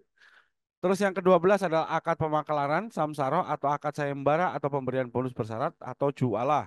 Terus selain itu juga akan ada fikih zakat dalam Islam yaitu fikih zakat 1, 2, 3, dan 4. Yang pastinya kalau jenengan daftar sekarang juga nanti di akhir acara jenengan akan mendapatkan potongan harga khusus. Berapa itu potongan harganya? Untuk peserta malam hari ini jenengan akan mendapatkan potongan harga dari 1 juta tadi harganya menjadi 750 ribu rupiah. Jadi jenengan bisa langsung daftar di kelas KBS ini untuk 16 kali pertemuan senilai 750 ribu rupiah. Artinya kalau dihitung-hitung ya kurang lebih 50 ribu rupiah lah ya sekali pertemuan gitu. Itu murah atau murah banget? Pastinya murah banget gitu ya. Baik, begitu ya Bapak Ibu sekalian. Nanti kalau mau daftar silakan langsung chatting kepada eh, adminnya gitu ya. Nanti atau di share link oleh adminnya. Baik, itu share sedikit dari saya. Baik, ini sudah nggak sabar lagi nih, Start. Banyak pertanyaan yang sudah di chatting ini. Yang pertama ini dari Umi Aisyah gitu ya. Ustadz, berarti jika produsen menetapkan ada akad reseller, subagen dan agen itu termasuk akad jakli ya gitu. Apakah itu termasuk akad jakli nggih, Ustadz? Monggo, Ustadz. Jakli itu bukan akad, tapi syarat. Jadi bukan akad jakli, tapi syarat jakli. Nah, berarti jika produsen menetapkan ada akad reseller, subagen, dan agen, itu termasuk akad jakli. Bukan, akadnya tetap akad jual beli. Nah, cuman dia memberikan syarat jakli, yaitu menentukan harga jual kembali. Apabila agen, distributor, resellernya mau menjualnya. Nah, itu menjadi syarat yang batil.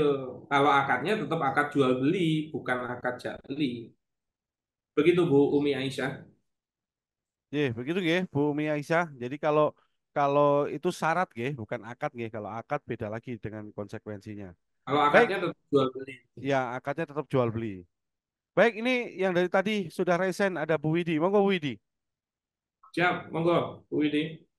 Baik, terima kasih. Assalamualaikum warahmatullahi wabarakatuh, Ustaz. Ya, Waalaikumsalam warahmatullahi Waalaikumsalam wabarakatuh. warahmatullahi wabarakatuh. Siap. Ah, saya udah nunggu lama nih buat nanya. Tat, Siap, siap. saya ada studi kasus nih Tat ya, ada dua ya. Yang pertama kalau soal agen reseller itu, apakah boleh ketika saya menetapkan reward gitu tadi ya? Tujuannya adalah untuk men-trigger penjualan agar para mitra agen reseller penjualannya tambah banyak. Jadi bolehkah ketika saya menetapkan misalnya siapa yang bisa mendapatkan penjualan 1 bulannya misalnya 1.000 box, saya akan kasih nominal sekian atau reward jalan-jalan kah, umroh kah gitu yang tercapai dengan tujuan tersebut gitu. Tapi mereka statusnya beli, udah beli gitu kan. Nah, atau saya menetapkan yang harga berjenjang, misalnya eh, pembelian agen sekian, harganya sekian, gitu kan. Nah, yang itu yang pertama, Tat. Yang kedua, nah ini agak pelik juga nih masalahnya, Tat. Saya pun bingung nih akadnya gimana yang benernya ya. Atau Kan enggak yang kita, satu kita jawab dulu, biar oh iya saya iya, enggak Tat. lupa nama pertanyaannya. Baik-baik, Tenang, Tat. kata Sam Yusuf kita sampai subuh kok ini, jadi enggak Iya, bisa. siap. Siap, siap. Yang penting Siap-siap, aku pesertanya malam tahan ini aja mau sampai berangkat ke subuh gitu ya. Bandung nih. Siap. Siap. Siap, Nah, Tat. tadi pertanyaannya itu boleh nggak memberikan reward apabila akumulasi penjualan sampai 1.000 box Ya, misalnya gitu kan? Nah, betul. kalau Anda memberikan bonusnya itu terhadap akumulasi akad itu tidak bisa. Karena akhirnya mengikat satu akad dengan akad yang lain. Kalau mau dijadikan bonus yang mengikat, itu nggak bisa. Tapi kalau Anda memasukkan sebagai hibah, boleh. Cuman kalau hibah tidak bisa dikunci di akad jual belinya. Karena hibah itu belum sah apabila belum diserah terimakan. Jadi sebenarnya Anda hanya bisa memberikan wa'ad, janji saja, tapi tidak mengikat. Wa'ad ghairu mulzim. Beda lagi kalau Anda langsung melakukan dalam satu akad itu 1.000 box plus bonus motor misalnya gitu. Nah, itu menjadi mengikat karena dalam satu akad transaksi, bukan akumulasi beberapa transaksi. Tapi kan Begitu. berat orang kalau beli begitu, Tat. Ya, kita diskusinya bukan masalah berat atau tidaknya, tapi Iya, iya, boleh iya. tidaknya. Jadi diskusinya jangan dirubah. Tapi kalau tetap Anda mau memberikan sebagai hibah, boleh. Cuman kalau hibah itu tidak mengikat. Misalnya jenengan ngomong, ya besok kalau 1.000 tak bonusi motor. Kok ternyata dalam bentuk hibah ya, ternyata jenengan nggak jadi ngasih, itu boleh. Karena memang belum terjadi serah terimanya. Nah, kalau jenengan memang mau menjaga intensitas ketertarikan mereka, ya Anda berikan saja sebagai akad hibah. Tapi kalau nggak jadi diberikan, mereka nggak boleh marah Marah. dan tidak mengira itu haknya yang menjadi utangnya jenengan. Begitu loh. Oh, jadi nggak boleh dijanjikan gitu ya, Tat ya. Misalnya penjualan Nah, kalau terbanyak misalnya. janjinya waat itu boleh, tapi yang nggak bisa itu diakatkan. Nah, bisa misalnya bilang aja bonus hibah apabila mencapai pembelian 1.000, tapi jelaskan hibah ini tidak mengikat. Nah, cuman insya Allah saya juga ingin meningkatkan performa Anda, memberi motivasi, insya Allah saya berikan. Nah, Oh, seperti boleh itu. berarti begitu ya, Tat ya. Ya, tapi kalau akhirnya yang jenengan nggak jadi beri, mereka nggak boleh mengira itu haknya mereka dan dikira punya hak tagih atau utang. Kalau Oh, hibah seperti itu. oke, baik-baik, Tat. Ya, Satu lagi ya, Tat. atau enggak sebenarnya itu bisa jadi delight gitu loh Bu. Bu Vivi. Jadi Kenapa, Tat? delight kan jadi delight. Delight itu kan memberikan yang di luar Mm-mm. kesepakatan. Jadi mengagetkan, oh alhamdulillah dapat motor. Nah, maksudnya jadikan itu sebagai Surprise ketika gitu ya. juga Surprise. bisa. Tapi Surprise akhirnya gitu. Anda nggak perlu berjanji apa-apa. Oh, iya, iya, iya, iya. Tapi Oh, Surprise, iya. ingat, itu surprise. pasti keluar biaya, pengelolaan keuangan Anda juga harus bagus. Mm-mm. Jangan mikirin omset, omset, omset, omset, tapi margin atau keuntungannya malah nggak ada. Berarti tujuan bisnisnya nanti nggak tercapai. Mm-mm. Baik, baik, Begitu, baik. Bu Vivi. Siap. Ya, Boleh pertanyaan, satu. pertanyaan kedua, karena Bu Vivi Yang ini kedua, dari Tat ya. Palembang, jauh-jauh, ya Iya, boleh jauh saya, Tat, pertanyaannya ke itu. Jogja. Nah, dari Jogja emang jauh. Ya, monggo Bu Jadi, Vivi. Nomor dua. jadi gini, Tat. Saya itu ada entah apalah ya akadnya ini ya, Tat ya. Jadi eh untuk memasok, menyuplai pabrik dengan produk jahe gitu ya. Nah, beliau ini kan karena dia yang kenal dengan petani dan dia memiliki binaan petani, jadi dia yang belikan jahe tersebut ke petani dan dia juga yang memiliki link ke pabrik gitu. Tapi dia nggak punya uang untuk membeli barang tersebut ke petani. Nah, so uangnya kan pakai uang saya gitu Tat ya. Nah, tapi permasalahannya ketika dia beli ke petani, itu kan langsung dia supply ke pabrik, Tad. Artinya kan saya kena di menjual barang yang belum saya kuasai, gitu kan, Tad. Tapi memang ada PO-nya kan, dari pabrik itu ada PO. PO sekian, pengiriman sekian gitu. Oke, saya kasih uang untuk pembelian sekian gitu. Nah, bagusnya akarnya seperti apa, Tad? Kalau seperti itu. Itu Karena kan dia kan sudah sebenarnya, beli ke petani, sudah up, dia up duluan harganya gitu. sebenarnya menjawabnya cukup dengan rukun. Maka itu kan terjadi jual beli, dua kali jual beli, yaitu Anda membeli dulu eh, barang dari petani, lalu Anda menjual kepada pabrik. Mm-mm. Pertanyaannya, membeli kepada petani, penjualnya siapa, pembelinya siapa? Eh, ke petani kan yang belinya itu karena saya nggak ketemu dengan petaninya. Jadi yang beli itu yang Saya itu tadi. ngomongin rukun akadnya. Siapa penjual, siapa pembeli. Saya pembeli Tad. Oke, berarti Penjual. Anda pembeli. Oke, penjualnya petani. Iya. Walaupun Anda membelinya diwakili oleh orang tersebut. Tapi orang Mm-mm. tersebut itu ada akad wakalahnya hanya menjadi wakil. Dia tidak terkena dampak dari akadnya.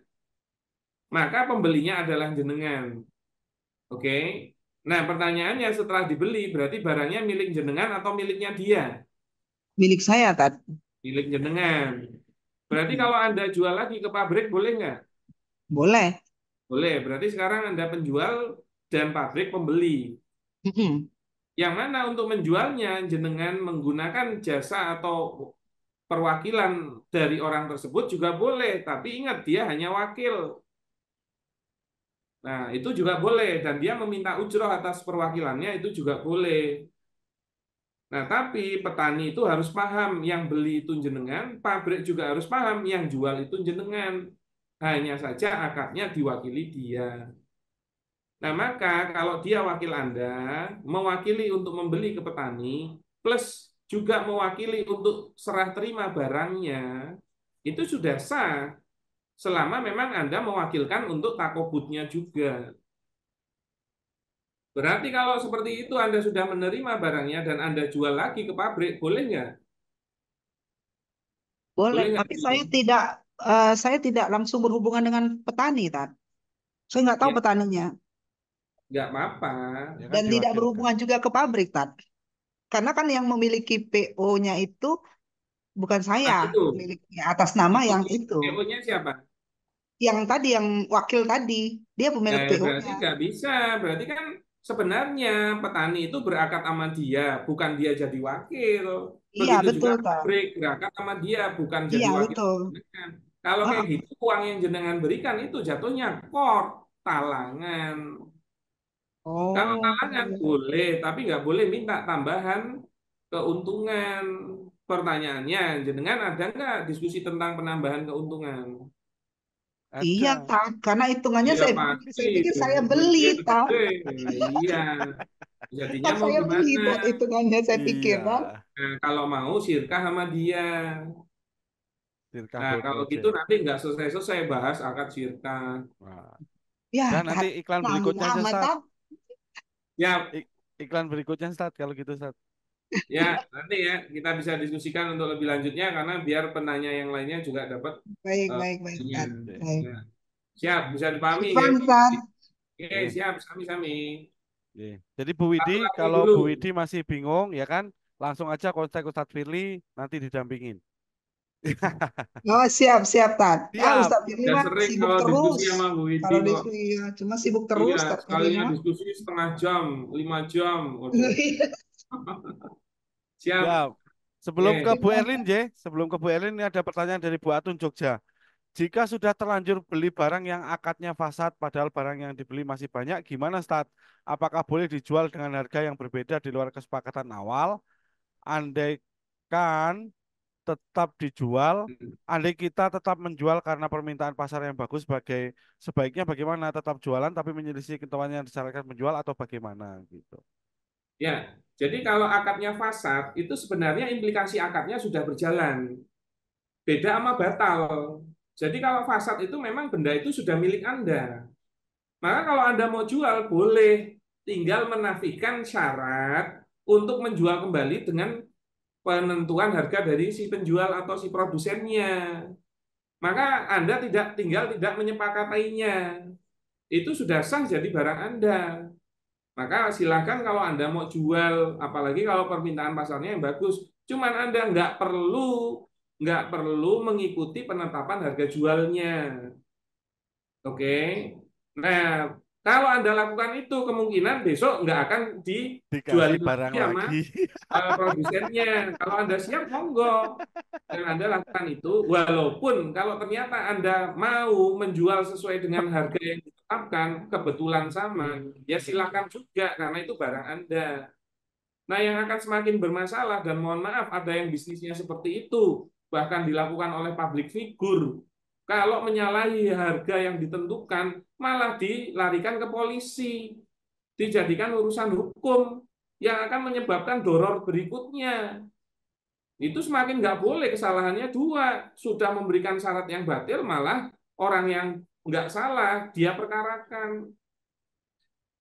Itu kan jadi bermasalah kayak gitu itu. Bukan terus jadi boleh malah dibawa ke ranah hukum, bisa dipenjara atau didenda.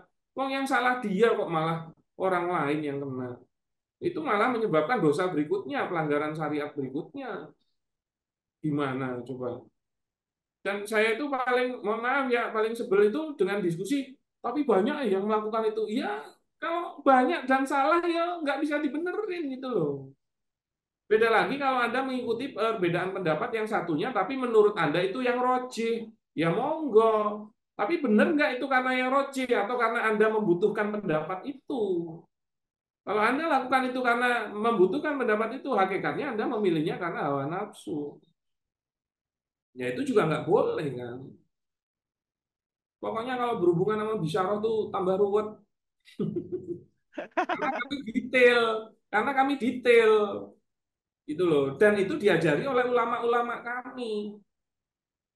Makanya ya kenapa saya lakukan Zoom ini untuk menjelaskan. Karena guru-guru kami itu kalau menjelaskan juga detail, komprehensif. Dan itu nggak bisa pakai tulisan saksu terus Anda paham.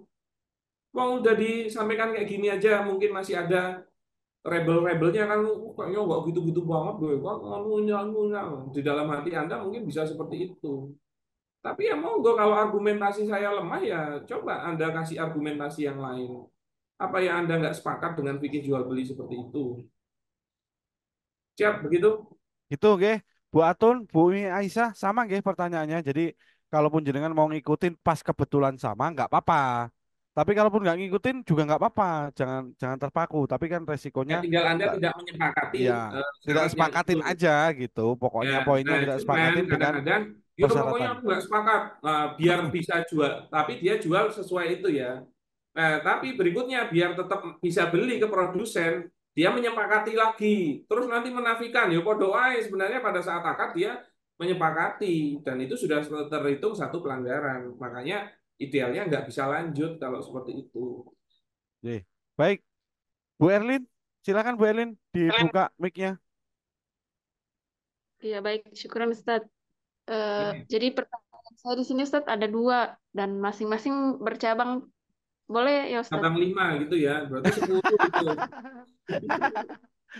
Oke, Ya, satu-satu Bu 10 Erlin. silakan. Silakan Bu Erlin, satu-satu Bu Dulu. Erlin. Oh, Ya baik. Jadi saya kan eh, sedang apa lagi namanya termasuk di bisnis yang punya punya struktur itu distributor, agen, reseller Ustaz.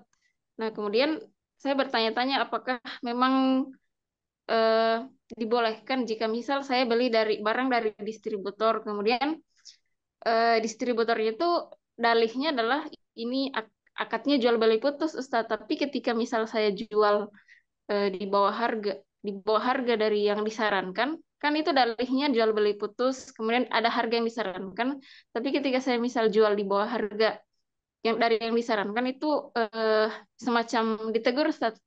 Nah, kemudian kalau misalkan si distributor ini kemudian misal tidak membina para agennya, apakah itu memang misal kayak diri ayah begitu, Ustaz? Misal distributornya tidak meriayah para agen sehingga penjualan itu jadi mandek karena itu, Ustaz. Kemudian berikutnya, Satu-satu eh, Bu. satu dulu Satu-satu dulu kita ya. bahas. Satu-satu dulu ya, Nggak Bu apa-apa, Erlin. nanti dilanjut nggak apa-apa. Tapi saya mumpung memahami yang di faktanya. Nah, pertama tadi, aduh, itu kan jadi lupa kan. Pertama tadi gimana? Eh, pertama oke, dari pertanyaannya begini. Yang pertama, apakah dia mensarankan atau mensyaratkan harga menyarankan. harga rendahnya, paling rendahnya? Dia kan menentukan harga jualnya paling rendah segitu, nggak boleh di bawahnya, begitu kan? Ya begitu, Ustaz. Ya, Tapi nah ketika misal maka ini disarankan atau disyaratkan? sarankan, Ustaz. Gimana? Sarankan, saran. Ya kalau disarankan maka masih boleh. Tapi kalau akhirnya agen distributor resellernya tidak menjual dengan sesuai harga itu juga dia nggak boleh marah. Walaupun misalnya dia mengedukasi dengan menegur, buat dijual dengan harga yang disarankan, biar nanti tidak ada apa namanya, biar bisa saling memberi margin, dan Anda juga mau ya monggo. Itu tidak dipersyaratkan, yang dipermasalahkan yang dipersyaratkan. Nah, maka kalau dia mensyaratkan dan misalnya dia menegur, boleh, yang penting dia nggak boleh nyalahin jenengan. Nah, tapi dia juga punya hak kalau besok jenengan mau beli, dia nggak jual lagi jenengan, itu juga boleh gitu loh. Karena itu kan barangnya dia. Nah, cuman nggak boleh mempersyaratkan. Nah, kadang-kadang itu yang agak menggelikannya pada saat dia bilang, iya ini jual beli putus. Udah tahu itu jual beli putus, berarti putus hubungan, memang barangnya miliknya pembeli. Kok pas jual diwajibkan mengikuti harganya. Ya itu berarti nggak putus-putus banget kan. Berarti itu masih ada hubungan gitu loh. Nah, kok bisa dia judulkan sendiri jual beli putus? Nah, kalau menyarankan boleh, dan Anda tinggal edukasi terhadap harga pasar. Tapi kalau akhirnya nggak mau, ya boleh juga. Begitu kan?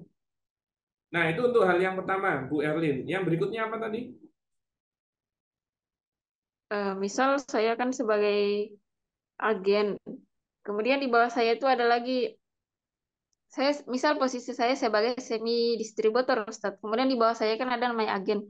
Nah, kemudian ketika agen itu saya tidak riayah dalam artian Ya, saya mengenai tidak. ayah ini sebenarnya itu tidak ada hubungannya dijual beli. Tapi Oh, kalau Anda ingin membantu dia agar penjualannya bagus dengan riayah, ya silahkan. Tapi bukan menjadi objek dalam jual beli. Objek jual belinya itu ya barangnya itu. Nah, maka mewajibkan riayah juga nggak ada urusannya. Itu kan urusannya hubungannya sama marketing pemasarannya. Yaitu di ilmu bisnisnya, silahkan. Tapi tidak ada urusan riayah ini dengan urusan jual belinya. Maka dibedakan saja. Berarti kalau ada distributor atau agen atau bahkan produsen nggak ngeriayah bawahannya atau downline atau bukan downline, maksudnya pembeli-pembelinya, agen reseller distributornya, ya itu urusannya dia, nggak bisa kita jadikan permasalahan. Begitu Bu Erlin. oh ya baik Ustadz. Ya, Kemudian satu lagi aja, monggo silakan.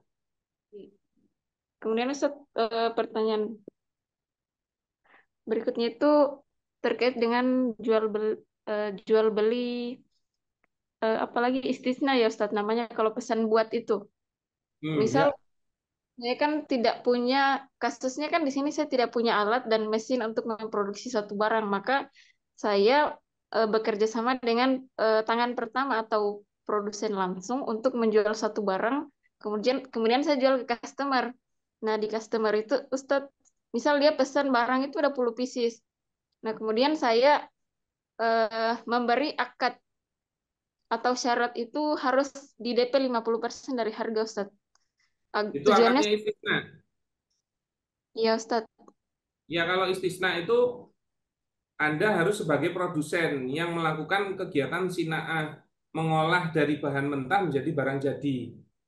Nah, itu harus Anda pelakunya. Nah, apakah Anda produsennya seperti itu? Saya sebagai marketingnya Ustadz, dari produsen. Ya, dia produsen murni, produsennya itu. Memang dia yang memproduksi barangnya, Iya bukan Ustadz. membeli lagi dari pihak lain. Ya bukan Ustadz. Oke, kalau memang dia produsennya, maka boleh melakukan akad istisna. Nah, memang kalau untuk akad istisna itu agak istimewa. Dia dibolehkan membayar di depan, di tengah, di angsur ya, atau di akhir. Termasuk menggunakan DP. Itu boleh kalau akadnya istisna. Tapi syaratnya Anda harus produsen. Maka bahan bakunya ya dari Anda dan Anda lah punya. Walaupun Anda wakilkan ke pegawai Anda itu boleh. Dan ini beda dengan akad salam. Kalau akad salam memang wajib bayar lunas di depan. Begitu, Bu Erlin. gitu Berarti nggih, Bu Ustadz, Erlin. Siap. Siap. Jadi Kita kalau kasih untuk lebih kesempatan yang jelasnya lain. lagi bisa gabung di KBS Bu Erlin. Nanti ada Ya, ilmunya Bapak itu, diskusi istisna akad dan istisna salam di tuh ada situ. itu. ya Iya. Ustadz, insya Allah. Ya, Siap. kita belajar itu idealnya itu dasar teori dulu, baru masuk ke implementasi. Itu loh, kenapa harusnya belajar fikih muamalah itu kan begitu. Mohon maaf ya, belum ikut fikih muamalah tapi ngeyel wis minta ampun. Yes, marahi Happy, malah happy. Siap, siap. Nah, mungkin mau info dulu mengenai spasi, habis itu Siap. masih bolehkan untuk lanjut diskusi atau tanya jawabnya. J, Silakan, siap. saya break minum dulu. Baik, Bapak Ibu sekalian, ada informasi tambahan nih. Informasinya apa itu? Ya, jadi kan tadi kita udah sampaikan tentang KBS, G. Jadi kalau tadi juga sempat disepil oleh Ustadz Firly tadi di pertanyaannya dari Bu apa tadi itu. Oke, siap. Jadi tadi ada pertanyaan dari tentang sirkah tadi yang ditanyakan oleh Bu Widi tadi ya. Jadi kan artinya gimana solusinya tadi Tat untuk jual beli? Ya, tadi solusinya adalah lebih baik dengan sirkah gitu ya. Apa itu sirkah? Sirkah itu adalah ya bahasa lain daripada kerjasama gitu ya, tapi secara syariat. Nah, di Bisaroh itu kita ada namanya kelas spasi. Apa itu spasi? Sekolah pengelola sirkah gitu ya. Jadi ternyata sirkah itu juga harus ada sekolahnya Bapak Ibu sekalian. Jadi supaya apa? Supaya kita benar-benar paham itu. Jadi kita firm tentang ilmunya sirkah itu seperti apa. Jadi bukan hanya sekedar soal kerjasama gitu ya. Kapan itu spasi? Spasi akan diadakan tanggal 24 sampai 26 September. Ya bulan depan ya, tanggal 24 sampai 26 September. Di mana? Di Yogyakarta gitu ya. Jadi spasi ini akan berlangsung selama 3 hari, 24, 25, dan 26. Dan pesertanya hanya terbatas untuk 50 orang. Dan spasi kali ini udah masuk di batch ke-6. Berarti artinya sebelumnya sudah ada batch lain 1 sampai 5. Dan termasuk salah satunya saya ada di batch 5 gitu ya. Baik, jadi sebenarnya apa sih visi misinya Spasi itu? Spasi itu visi misinya adalah mencetak para pengelola sirka yang amanah dan kompeten. Jadi ketika panjenengan-panjenengan di usahanya pengen memajukan usahanya dengan cara bersirkah dengan pemodal atau bersirkah dengan yang lain, nah ini cocok nih. Jenengan-jenengan harus belajar ke sini supaya apa? Supaya jenengan itu paham tentang ilmu sirkahnya gitu ya. Selain itu juga misi dari Spasi itu adalah mengedukasi sirka sesuai dengan syariat.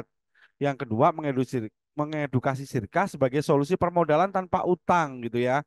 Jadi terutama utang ribawi. Jadi kalau jenengan-jenengan yang saat ini berpikirnya adalah oh usahaku nggak mungkin maju kalau nggak utang bank nih. Nah, sirka itu jadi solusinya kalau panjenengan sudah dapat ilmunya gitu ya.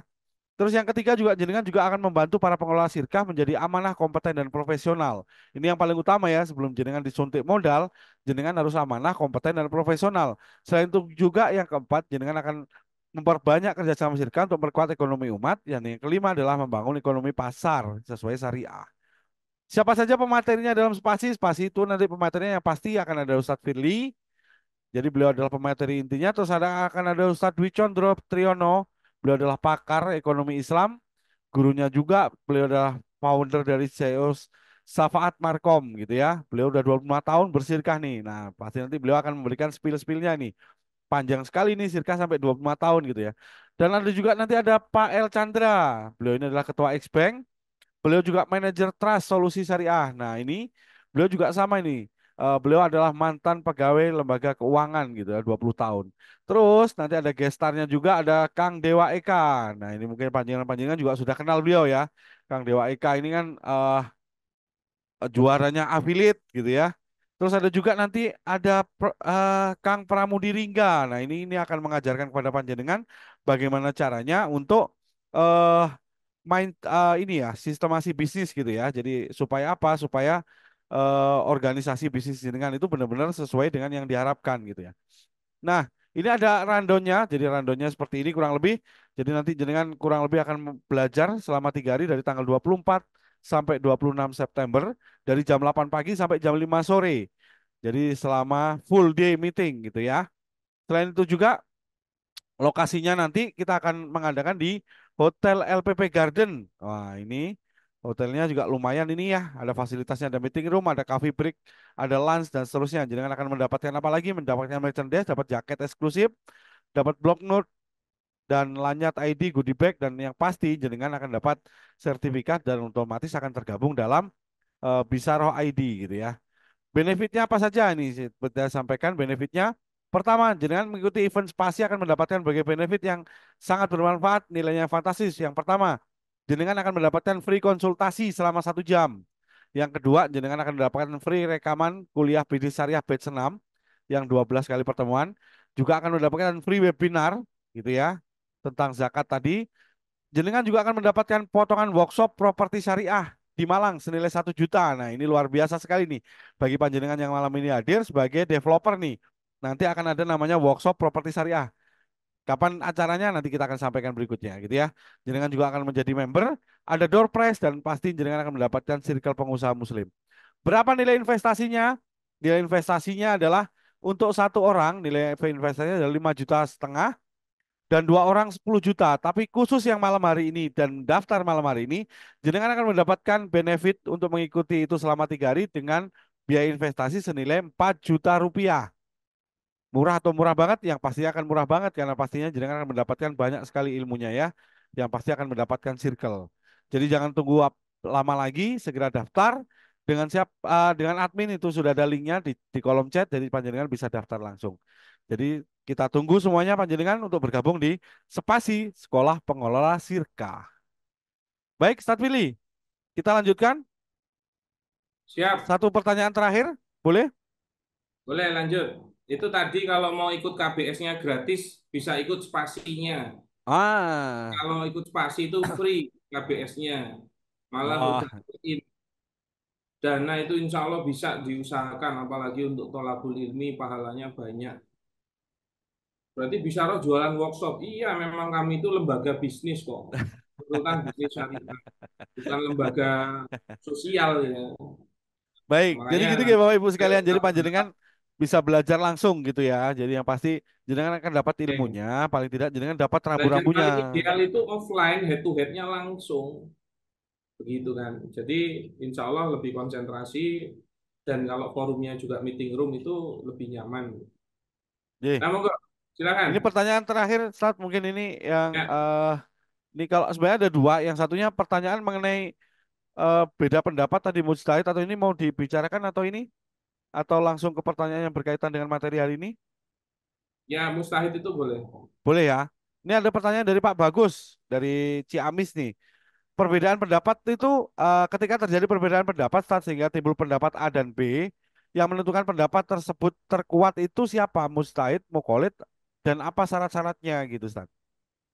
Ya, jadi yang dimaksud mentarjih itu menentukan pendapat yang terkuat itu ya orangnya, kitanya, mukallafnya. Tapi memang ada level-levelnya. Jadi level orang itu kan ada mukallid am, ada mukallid mutabik, ada mustahid gitu loh. Nah, kalau kita awam masuknya mukallid am. Itu orang yang nggak paham dalil, nggak paham penarikan hukum dan lain-lain. Ya tapi ya masya Allah banget lah, mosok ya orang ngerti ilmu blas ngono loh. Ya kalau Anda mau anggap Anda awam ya boleh, tapi ya sebenarnya ya itu sedikit mengejek diri Anda sendiri. Masa umur sampai sekian juga ilmunya nggak nambah mengenai agama kan ya nauzubillah min dzalik ya. Nah, maksudnya apa? Kalau Anda memang mukallid am, maka yang ditarjih itu ulamanya. Jadi harusnya pendapat yang kita ikuti itu memang pendapatnya mustahid. Saya itu juga cuman mukallid, insya Allah pinginnya mukallid mutabik, bukan mukallid am. Nah, wajib mengikuti pendapat mustahid. Nah, akhirnya kalau mukallid am yang dipilih atau yang ditarjih itu mustahidnya, ulamanya. Nah, tinggal dipilih antara ulama A sama ulama B mana yang lebih kuat ilmunya. Nah, itu silahkan Anda bisa memilih sendiri. Tapi sebenarnya nggak ideal karena yang ditarjih adalah orangnya. Nah, kalau kita naik kepada mukallid mutabik, yaitu mukallid, ya memang dia taklid ya, tidak bisa menarik hukum sendiri, tapi sudah paham pendalilan, penarikan hukum dan lain-lain. Nah, kalau itu yang ditarjih adalah pendapatnya. Jadi pendapat mustahid dengan mustahidnya pendapatnya yang didiskusikan atau dipilih. Nah, yang terkuat. Nah, kalau nanti naik lagi jadi mustahid, yang memang ini juga nggak semua orang bisa. Kalau mustahid itu tidak boleh taklid dengan sesama mustahid. Ya, kalau dia mustahid, maka yang ditarjih adalah dalilnya. Nah, saran saya setidaknya kalau untuk mencapai derajat mustahid ya susah kalau kita belajarnya sudah tua begini ya. Nah, tapi usahakan menjadi mukolid mutabik itu bisa. Maka yang didiskusikan adalah pendapatnya. Nah, silahkan Anda perbandingkan pendapat para mujtahid itu mana yang menurut Anda terkuat. Kalau memang menurut Anda itu yang terkuat, itulah hukum syarak bagi Anda dan Anda harus lakukan itu. Tapi kalau menurut Anda itu lemah, ya nggak boleh Anda jalankan. Begitu, Pak Bagus. Semoga bisa memberikan apa namanya pencerahan. Nah, silakan mungkin yang lainnya bisa kita alihkan di eh, majelis berikutnya. Insya Allah minggu depan ada lagi Kamis malam, ya malam Jumat adakan waktu untuk bisa mengikuti dan bisa masuk ke tanya jawab. Nah, nanti kita nyari tema-tema yang bisa bikin rame lagi. Pokoknya sedikit-sedikit haram, sedikit-sedikit haram. Haram kok sedikit-sedikit. Begitu ya dari saya. Halo. Siap, Ustaz. Silakan kalau Anda punya kelebihan waktu, tenaga, energi, dan biaya, datangilah majelis-majelis ilmu. Kalau memang harus mengeluarkan dana ya diusahakan juga bisa. Wong beli gadget yang mahal diusahain kredit aja dibela-belain. Nah, masa untuk tolabul ilmi yang mana? Ilmu itulah yang akan menyelamatkan Anda. Mikirnya panjang. Ya, kalau memang Halo. ada kajiannya yang free ya monggo. Tapi kalau nggak ada dan memang bisanya berbayar dan Anda butuhkan ya diusahakan. Itulah kenapa kita mencari materi untuk kewajiban hal tersebut. Begitu ya dari saya. Oke, Ya, siap. semoga apa yang kita diskusikan malam hari ini menjadi ilmu yang bermanfaat dan saya juga mohon maaf atas hal-hal yang kurang berkenan yang telah tersampaikan. Bukan berarti saya lebih baik daripada jenengan-jenengan, tapi saya ingin membagi ilmu yang saya punya. Dan semisalnya untuk perihal malam ini Anda berbeda pendapat juga silahkan. Kami hanya mencoba mengedukasi dari pembelajaran kami dan hal-hal seperti ini tuh tidak tabu untuk didiskusikan. Karena halal haram itu menjadi standar kita. Harusnya malah didiskusikan harian, bukan terus menolaknya dalam rangka alasan ukhuwah. Ukhuwah Islamiyah itu harus didasarkan akidah Islam juga. Akidah Islam itu memang terikat dengan hukum syara. Maka kalau ada diskusi yang menyampaikan tentang adanya pelanggaran hukum syara, itu hal yang biasa-biasa saja dan boleh. Begitu loh. Nah, makanya datangi forum-forumnya, insya Allah banyak manfaat dan ilmunya. Dan saya mengucapkan terima kasih atas kehadirannya. Mohon maaf atas hal-hal yang kurang berkenan. Saya kembalikan kepada moderator. Afwan minkum, akhirul kalam. Assalamualaikum warahmatullahi wabarakatuh. Waalaikumsalam warahmatullahi wabarakatuh. Jazakallah khair Ustaz Firly atas materinya malam hari ini. Menggebrak, cukup panas. Alhamdulillah pesertanya juga masih bertahan sampai 56 orang. Untuk pekan depan ada ide Bu, Bapak Ibu sekalian untuk materi apa yang panas gitu ya. Mungkin kita buat Mungkin kita PWP gitu kita Ustaz bahas ya. COD. Kita bahas COD kayaknya juga masih Oh bisa COD rame. masih panas ya. Atau PWP Ustaz. Iya. PWP itu juga panas tuh Ustaz. Apaan Purchase tuh? with purchase itu. Purchase Oh, with saya belum purchase pernah atau merasakannya kalau ini. enggak dengan ini tebus murah. Nah, ini nih suka banget nih. Tebus murah Sama nih gitu. afiliat ya. Ini ada Ya, afiliat. Halo. Oh Itu iya. anu affiliate. Ustaz yang akses sekali, bayar sekali akses selamanya gimana itu? Gimana? Gimana? Bayar sekali akses selamanya. Nah, itu akadnya Bayar gimana sekali itu? akses selamanya. Iya, selamanya Itu sampai tentang apa? ya misalnya kursus online kan atau e-kursus kan Oh. banyak yang begitu kan. Bayar hanya sekali diberikan akses selamanya. Selamanya itu sampai hari kiamat atau selama eh, filenya masih ada atau Ya, ya. misalnya Saya disimpan di belum paham Dropbox. faktanya, jadi belum bisa ngasih pendapat. Nah, coba nanti kita cari dulu faktanya seperti apa. Tapi kalau akadnya jasa atau sewa menyewa atau jasa, Itu akadnya jasa, Ustaz. Akadnya ya jasa kalau itu. jasa itu harusnya Berapa ya? tidak memindahkan kepemilikan, maka dia harus dikunci oleh waktu. Batas waktu. Ya, nah, cuman saya nggak tahu, harusnya disclaimer-nya juga disampaikan detailing. Nah, nanti coba kalau ada info-info bisa di-share-share. Siap. Nanti boleh di-share-share. Ye, gitu Oke. ge. Catat kalau akhir Saya Bapak Ibu kembalikan sekalian. kepada Sam Yusuf, silakan. Ya. Jazakallahu khair Bapak Ibu sekalian atas kehadirannya malam hari ini. Mudah-mudahan ilmu yang disampaikan malam hari ini bisa berkenan untuk panjenengan semua dan menambah kembali sakofah kita untuk terus Jadi syariat itu hadir bukan untuk menakutkan gitu Bapak Ibu sekalian, tapi syariat itu hadir, kami menyampaikan itu tujuannya apa? Untuk memproteksi panjenengan semua supaya apa? Yang panjenengan dapatkan itu benar-benar firm secara syariat sehingga kalaupun jenengan mendapatkan harta dari transaksi itu atau transaksi tersebut yang dilakukan, harta itu benar-benar menjadi harta yang halal buat panjenengan.